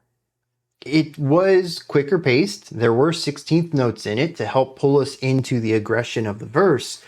But it wasn't just a consistent set of 16th notes. It was like a group of 3, and then a group of like 4, and then a group of 5, and then whatever was left to build into the outro of this section into the beginning of the next. There was rhythmic syncopation to that. It sounded like something starting up and growing, and it wasn't just all on the snare either. It was all over the kit. We had some cymbal in there, some toms, different pitches of toms. The bass kick was part of this growth. Really well done fill. And the more that I listened to some of the fills, and I thought back on some of the ones from other tracks, like track 3's Shava Sadhana, I started to vaguely remember some really good riffs in there that I just forgot to talk about. It's something I'm going to be paying attention to in these final 16 minutes of this album is drum fills. Anytime that the drummer gets away from rigid 16th notes or 8th notes in some cases and pushes towards something a little bit more diverse rhythmically, which is a good segue into this other thing. During that rockier section, the penultimate section of this track, I think, the drummer, I mentioned that they were doing groups of 3. That's not entirely true, but it kind of is. If you have 4 beats in a bar, we can break those up into a downbeat and an offbeat or an upbeat, whatever terminology you prefer. And so we use and to represent the middle point between beats. So 1 and 2 and 3 and 4 and. And that gives us 8 subdivided beats per bar. And the drummer was breaking that up into groups of 3, 3, 2. There's your 8 beats. All eighth notes, sure, but the accentuation pattern is on beats 1, 4, and 6. No, 1, 4, and 7. And that creates a little bit of rhythmic syncopation because you have the 3, you've standardized this feeling, and then the 2, which feels cut short and rushes back into the 3. It isn't consistent like everything else on this album. There is pulse syncopation here. Standard, standard, short, standard, standard, short. And that created an interesting groove, not interesting in the wide sense of grooves, but interesting within the album, which has consistently just worked with very static rhythms. I appreciated that. It's a little bit of extra spice that went a long way because of how rhythmically bland this album is. And I say that from as objective as a stance as I can. I don't want anyone to think that I think that the rhythmic elements on this are bad. They're just very static. I would prefer something with more rhythmic spice to it, but maybe someone else doesn't. It's not bad, it's just bland. It's one note. It was nice to have that little bit of spice in the soup. I am also keeping a tally real quick of the styles.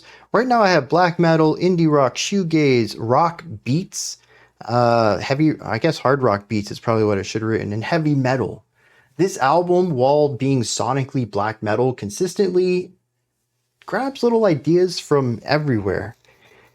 And that doesn't even include the very light Hindu music, Indian classical music that we had at the beginning with the meditative sitar stuff, and the melodic sitar lines in the chorus of track 1. So this is a very interesting album. I don't want to undercut that. I don't think I've heard anything quite like it. It's just still compositionally in that black metal world, which is just, it's such a tough ask for me to get excited about that. Now, if When Death Is All wasn't quite enough for you, we're going to the Gruesome Dance of Death next. So, yeah, I'm excited about this.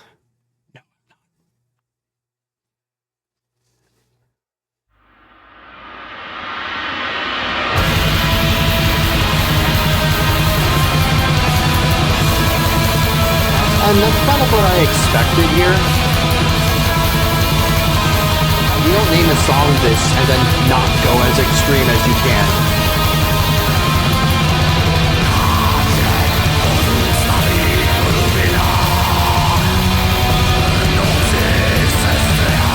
This chord progression is quite a bit heavier and darker than most of the others. We've had some more positive tracks with 4 and 5, and this is a nice return to the harmonic structure of tracks 1 and 2, having a bit more darkness to them.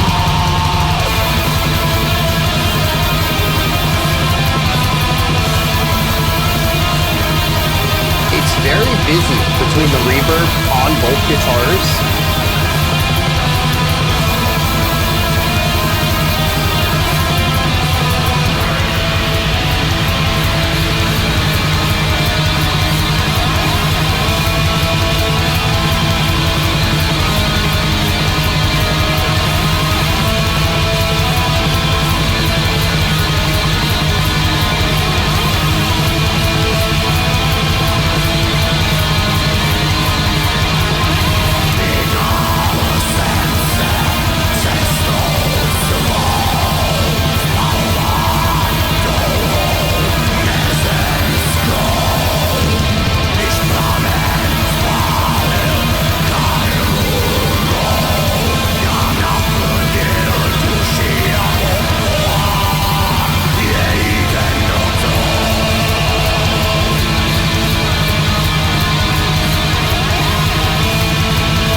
the high distortion and compression on these dissonant tones is creating so many clashing sound waves here.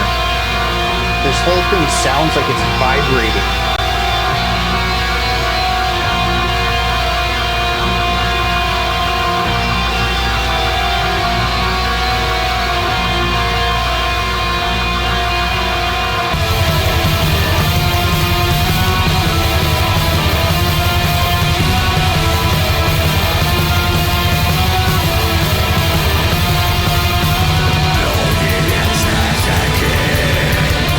Well, as awkward as that was, it was 4-4.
All right. I think that is a good showcase of what I think consistently happens on this album, which is that they just kind of get halfway there. Now, I did notice that this is not their latest album.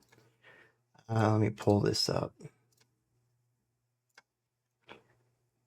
This is their second. They debuted in 2012. This is their 2013 album. It does seem to be their most popular by a large margin, not just on with Rate Your Music's average score, but also with the number of people who have reviewed it and rated it. It just trounces every other album.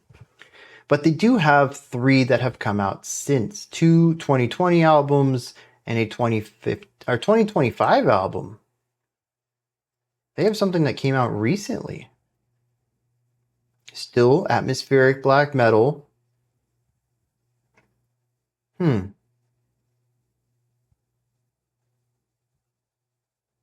might have to listen to it. Not because I think I would be interested in it, but I really think that this is a band that's going to grow through experience.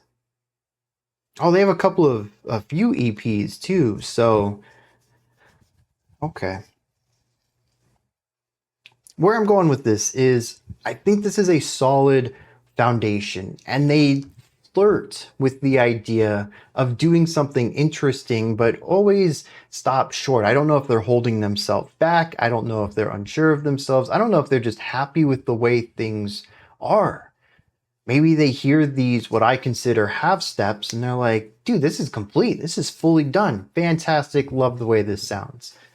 Once again, I'm coming at this from the perspective of someone who doesn't enjoy black metal, and tends to have more of a classical or jazz approach to composition. Well, right here at the end of the track, The final section, we're listening to this guitar riff that we have heard for a cumulative minute and a half already. We are working on listening to another 30 to 45 seconds of it. It's pretty much taking up half of this song. The vocals dip out and another guitar comes in on top of this. And we have a more narrow sound, a brighter sound, a higher pitched tone, and some rising movement.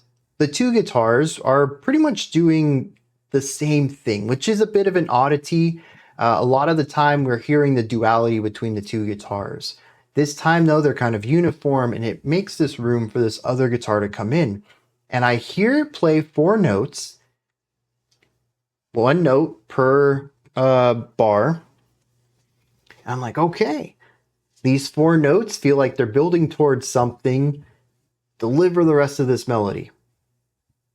And then they don't. This is the phrase.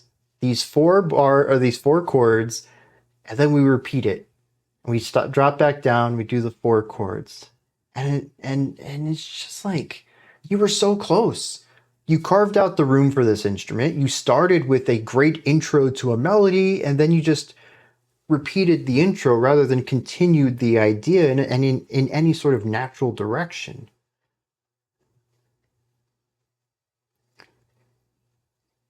Because I don't remember exactly what I did physically, what my body reaction was, but when I heard those first few notes, when I heard that guitar tone, internally I brightened up a little bit.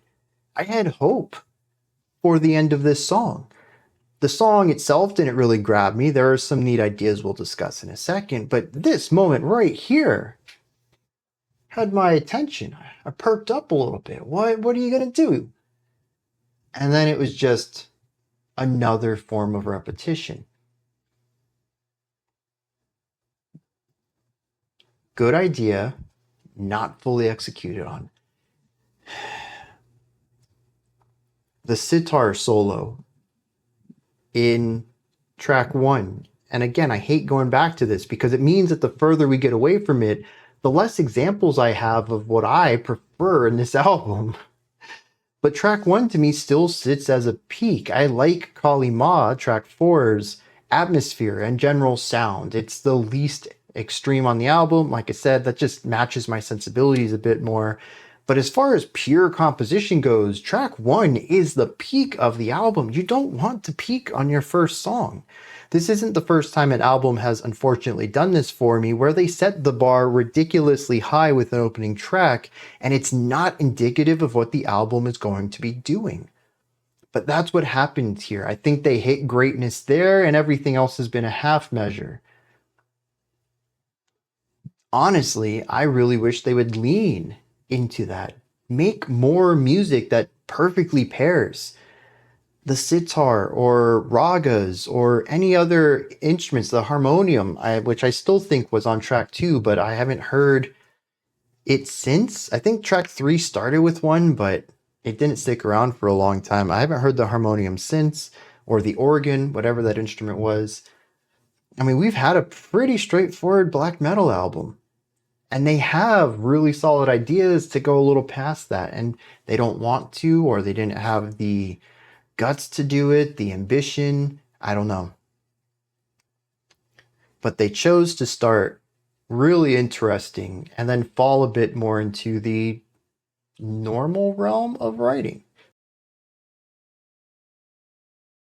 This does ignore the fact that they have had some interesting influences in here, like I listed off right before we started this track.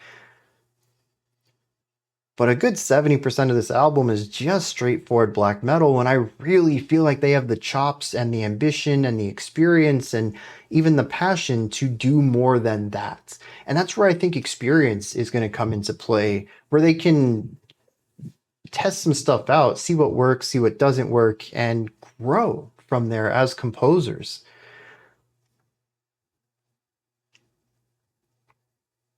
That's why I'm interested in checking out their latest album to see where they went from here. Maybe I only make it 1 or 2 tracks in, but I just have to hear it to see if they are stuck in 2013 or whatever this album came out, and they just stayed in that mode, or if they grew over the past decade and tried new things. And what I would hope is that they've become the people that they're alluding to themselves being here.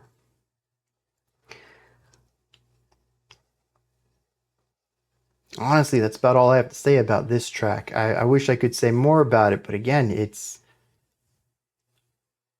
anything I would say is pretty much something I've said about another track on this album. And I think we've kind of reached the point where we've done all of the styles. I don't think I'm going to have another genre influence to put in my list here. Although, they could surprise me. We only have 12 minutes to go. Let's see what's happening on Khanda Manda Yoga.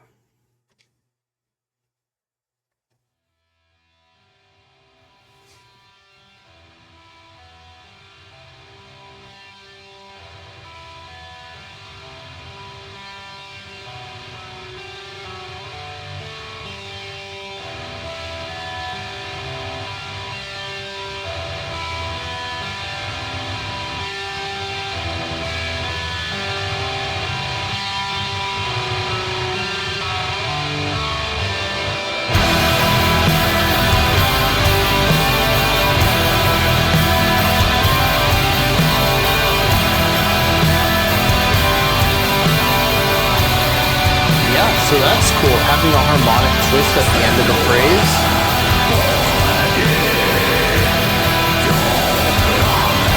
Although they did surprise me. I'd say that harmonically, this is alternative rock.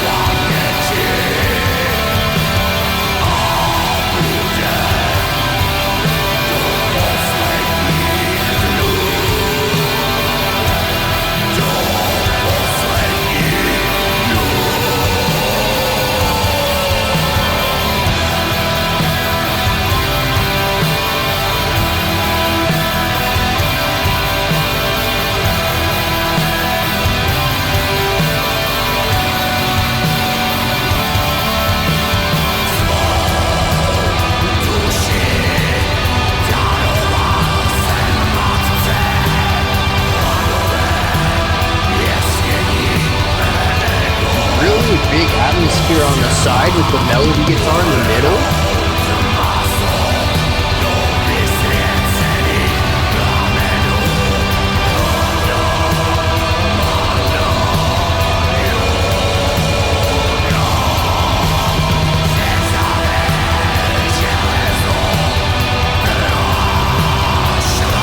Nice cymbal-driven drum work here too. That's unusual for the album.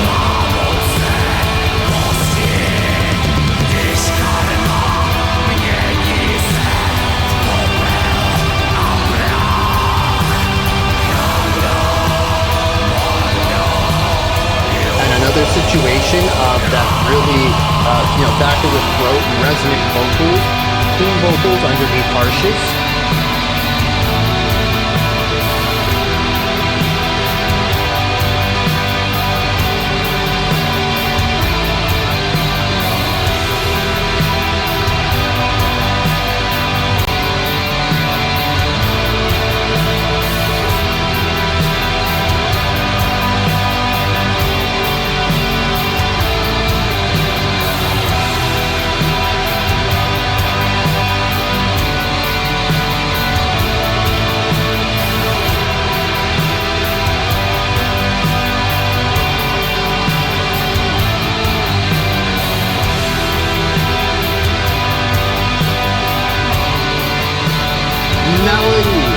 Melody.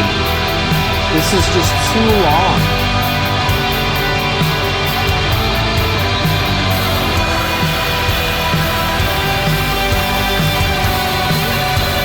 Okay. Rhythm and harmonic switch up.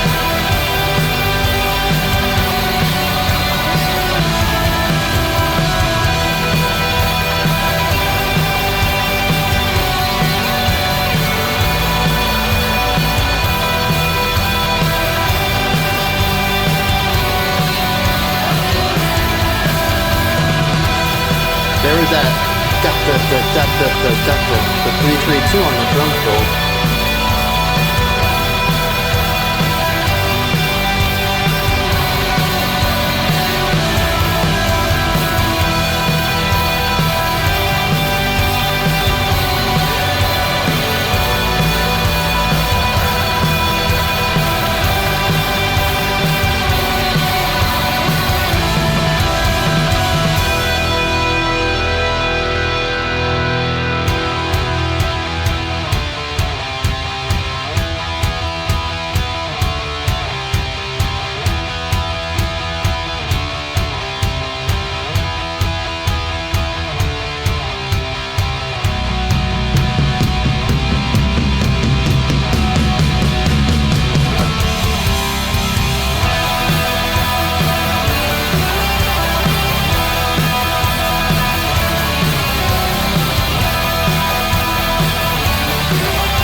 Y'all know what it is. Nice mix of rock and black metal, calmer versus extremity, 16th notes on the guitars in every single riff. We had blast beats in there. We also had a straightforward rock beat. We did have a really cool bass lead in on that penultimate section coming in from the bridge. That was very cool. Harmonically, this is once again still on the brighter side. It was interesting that Gruesome Dance of Death went for a bit more of the eerie, darker tones. Harmonically, we really haven't heard a lot of that since the beginning of the album. But we're back to a bit on the neutral, brighter side of things, much like tracks 1, 3, 4, 5. This is just their sound. And I will say I appreciate this a lot more than the white noise, staticky, nihilistic sound that I associate with black metal. I like hearing these brighter, rockier, punkier chord progressions. It is a silver lining on this album for me. But this is another track that just goes on for far too long. We had two sections I felt that did this. The section before the bridge, which I pointed out during the reaction, just do something in it. Cut 16 bars out of it if you need to. Put a melody in 16 bars. Just, there's a point when I get so fed up with hearing the same 2 to 4 bar phrase over and over and over. Repetition, I think, is fine on larger scale, but something like this, it's too short to be repeated. And it gets on my nerves. It really does. This, I think, is one of the things that black metal typically doesn't have an issue with. And I didn't actually notice this until someone on the Discord server pointed it out to me, that black metal riffs tend to be a bit lengthier. It is something I need to do a little bit more research into, but when I think about some of my, I want to call them favorite black metal riffs, but the ones that have sort of stuck with me, they tend to be on the longer side of things. Usually working on like an 8-bar phrase or something. There's also, once you get outside the third wave stuff, I think third wave kind of compresses things down a little bit and is influenced a little bit more from death metal.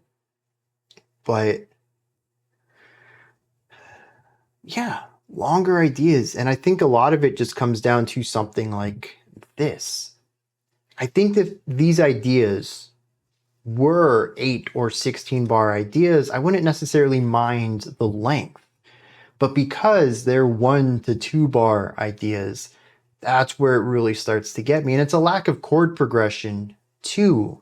A lot of these sections are either 2 chords, home and tension, or home, tension, and leading to help us pull us back down, which is exactly what we saw in both the section before the bridge and the outro. We had the right guitar being lead, having a quasi-melodic riff, and then the left guitar just being 2 or 3 chords. And the chords go by in 1.5 seconds, 2 seconds worth of music. It is not a long time. You end up hearing these short loops over and over and over. Again, the repetition could lead to trance-like experiences. It doesn't for me though. It just irritates me. It gets on my nerves. I think this is one of the worst songs on the album for this specific situation. But we did have some positive things. I liked the couple of melodic-ish riffs we had on this. I wish they were longer, drawn-out ones, but I'm cool with what they were. The rock beat, the bass guitar coming in the middle, the layered vocals. There's a lot of ideas that I think are generally great. Not anything that's super memorable, but helps elevate the music just a hair bit from being traditional black metal into something a bit more of their own, something very Cult of Fire. And I think it's those little moments that are certainly going to help this band stand out for me, but they're also the moments that are the most frustrating, as like I just got done talking about during the last analysis break. They're the parts that make me expect more. They present the inclination towards something special, but then falter and land back into the realm of a bit more normal. I think as far as penultimate songs go, though, this is fairly solid. It's a step up from the last couple of tracks, and I do think we're going to end this album, hopefully on a bit of a strong note, though I still don't think we're ever going to surpass the absolute peak, the high bar we set on track 1. All right, let's wrap this up with the final track, Burned by the Flame of Divine Love.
420.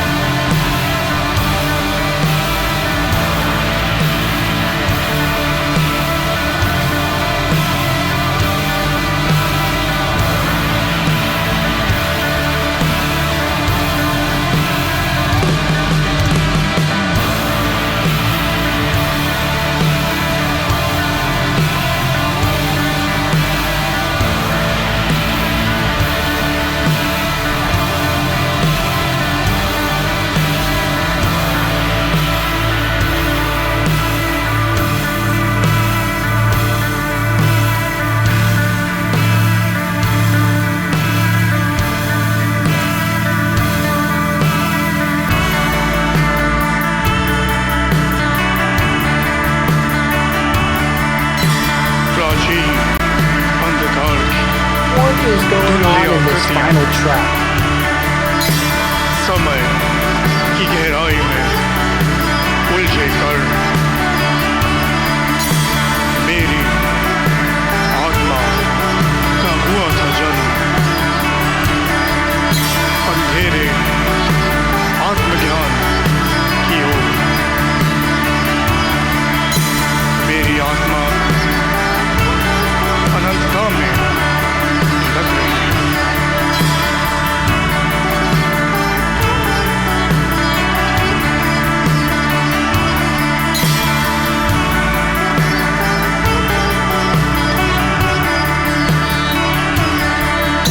अतीत के रूप लुप्त हो रहे हैं नाचती साए जैसे दीपक के प्रकाश में।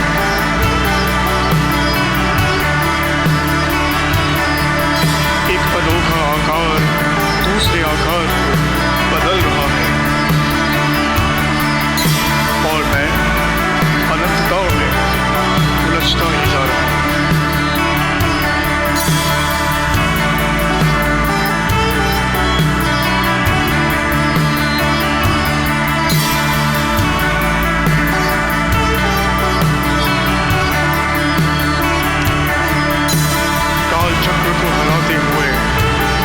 जब मैं काल धारा में बह रहा था जीवन और मृत्यु के चक्र में, काली माँ का विनीत मुख एक अंधेरी सुबह लेकर आया।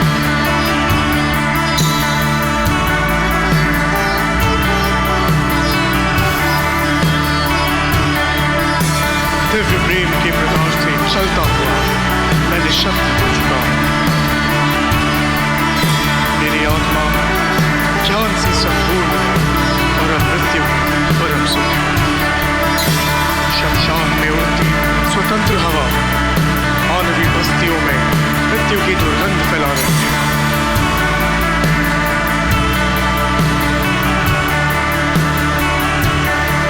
और उसी हवा के झोंके ये आभास करा रहे हैं कि दिव्य प्रेम की ज्वाला में सब दग्ध हो जाएंगे।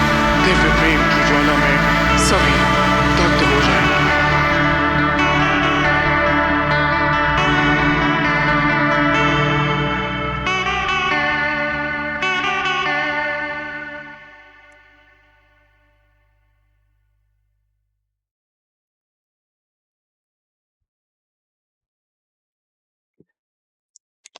What in the world was that?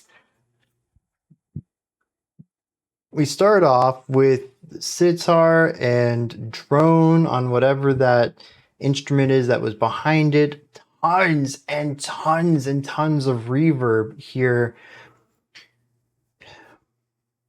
Very cyclical. Once again, short ideas repeated over and over and over. Very much like the intro to the album. And I thought this was a nice way to bring things full circle. Very meditative, very trance-like. And then there's I can't even begin to explain this metal section. So we shift from what felt like 4/4 at the moment, but was now a 3 pulse against this new tempo that we have in the metal section. So we have a weird temporal mismatch here, and there's a little bit of bleed over. It's not like we stopped doing this and are now doing this. It kind of crossfades in a way. And so we're getting this mismatched meter going on here. So as I'm trying to acclimate myself to what's going on rhythmically here, I also have to battle the extremities of the metal, the blast beats, the 16th note picking, the new harmonic structure, the new note choices on top of those chords, bringing in a very metallic abrasiveness while trying to keep some elements of this brighter neutrality that we had at the beginning of the track.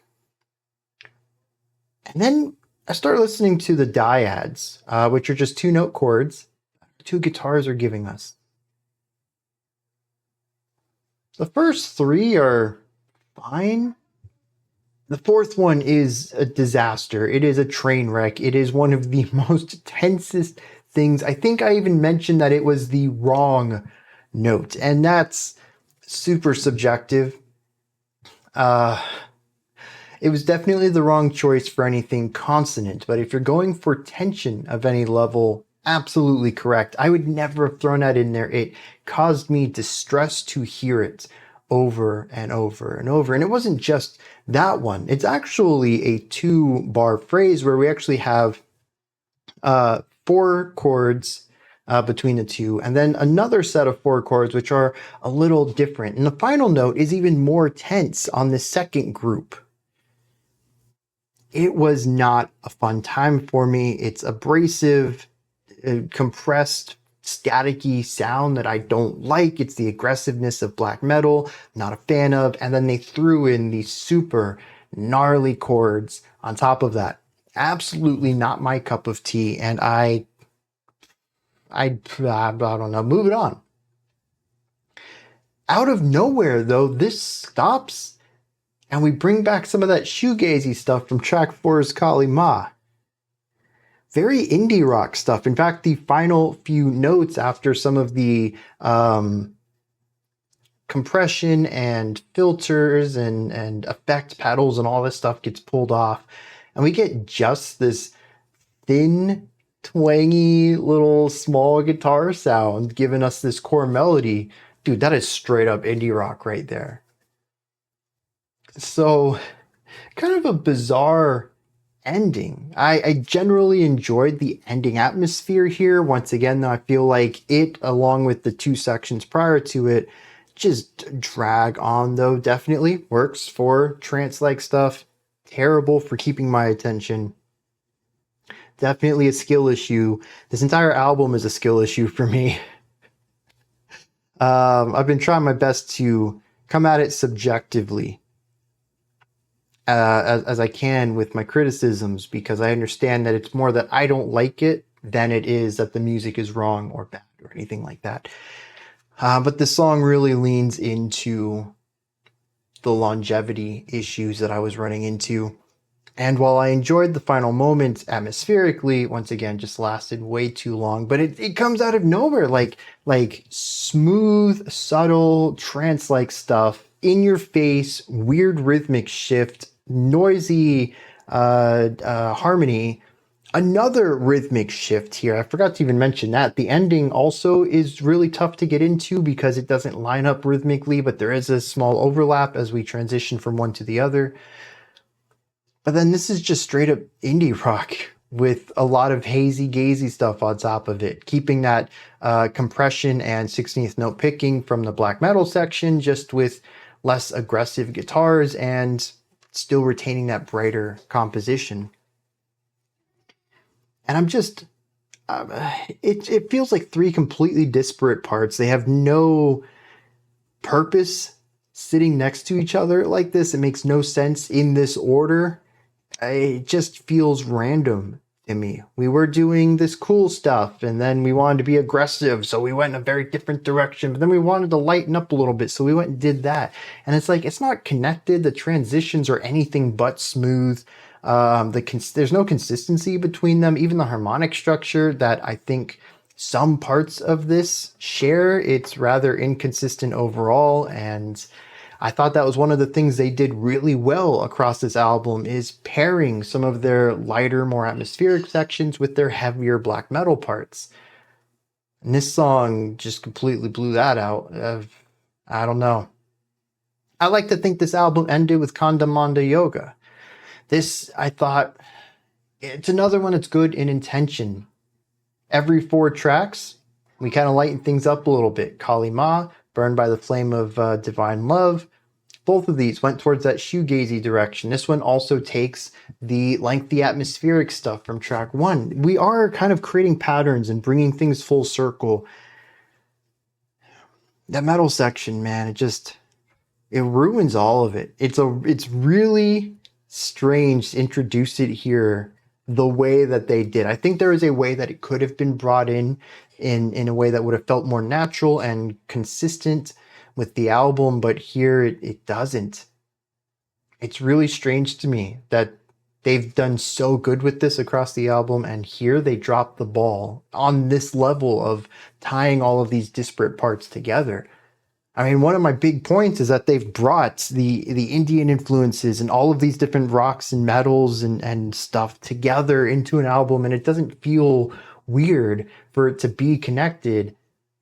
And then they make a song that feels very weird that these sections are connected. Blows my mind. Y'all were right at the finish line and tripped. I suppose that's par for the course, though. A lot of this album has been me saying, dude, you're doing really good. Just take it that extra mile. Get those few extra steps in it and really solidify the execution here. And I find that they kind of falter from moment to moment, but across the whole thing, here we go. A little bit of a misstep here at the end.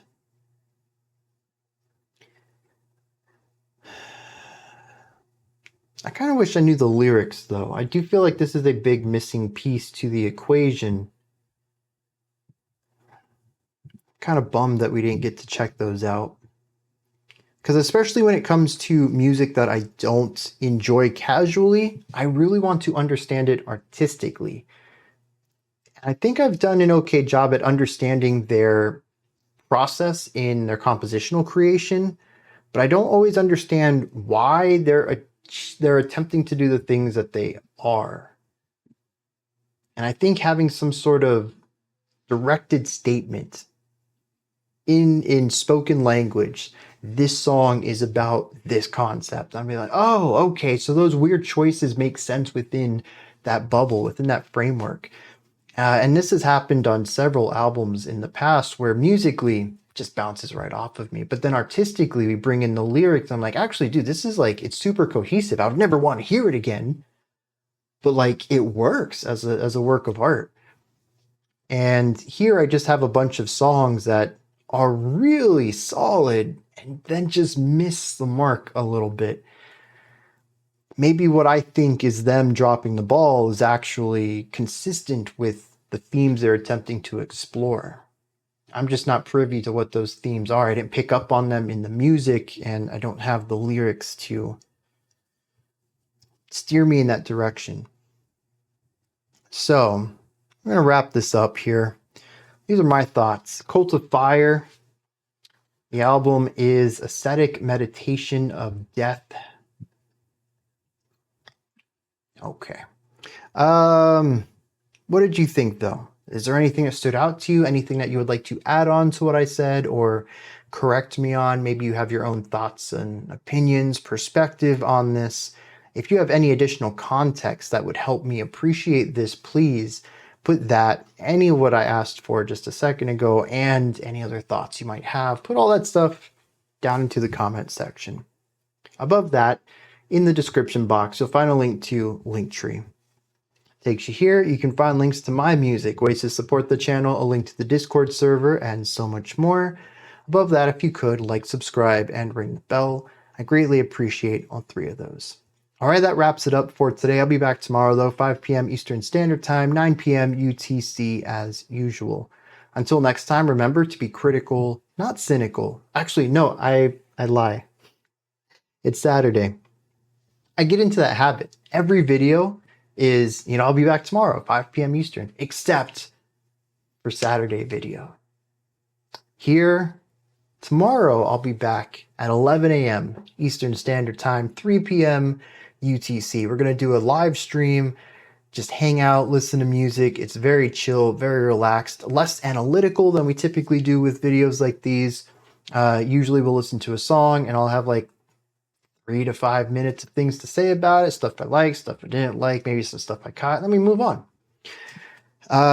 It's not all music. We have conversation in there as well. It's just very chill. The community is fantastic. If you can make it, I highly suggest you do. That's twitch.tv/criticalcomposer. That's every Sunday, by the way, at 11 a.m. Eastern. Otherwise, though, I'll be back on Monday at 5 p.m. Eastern Standard Time, 9 p.m. UTC as usual.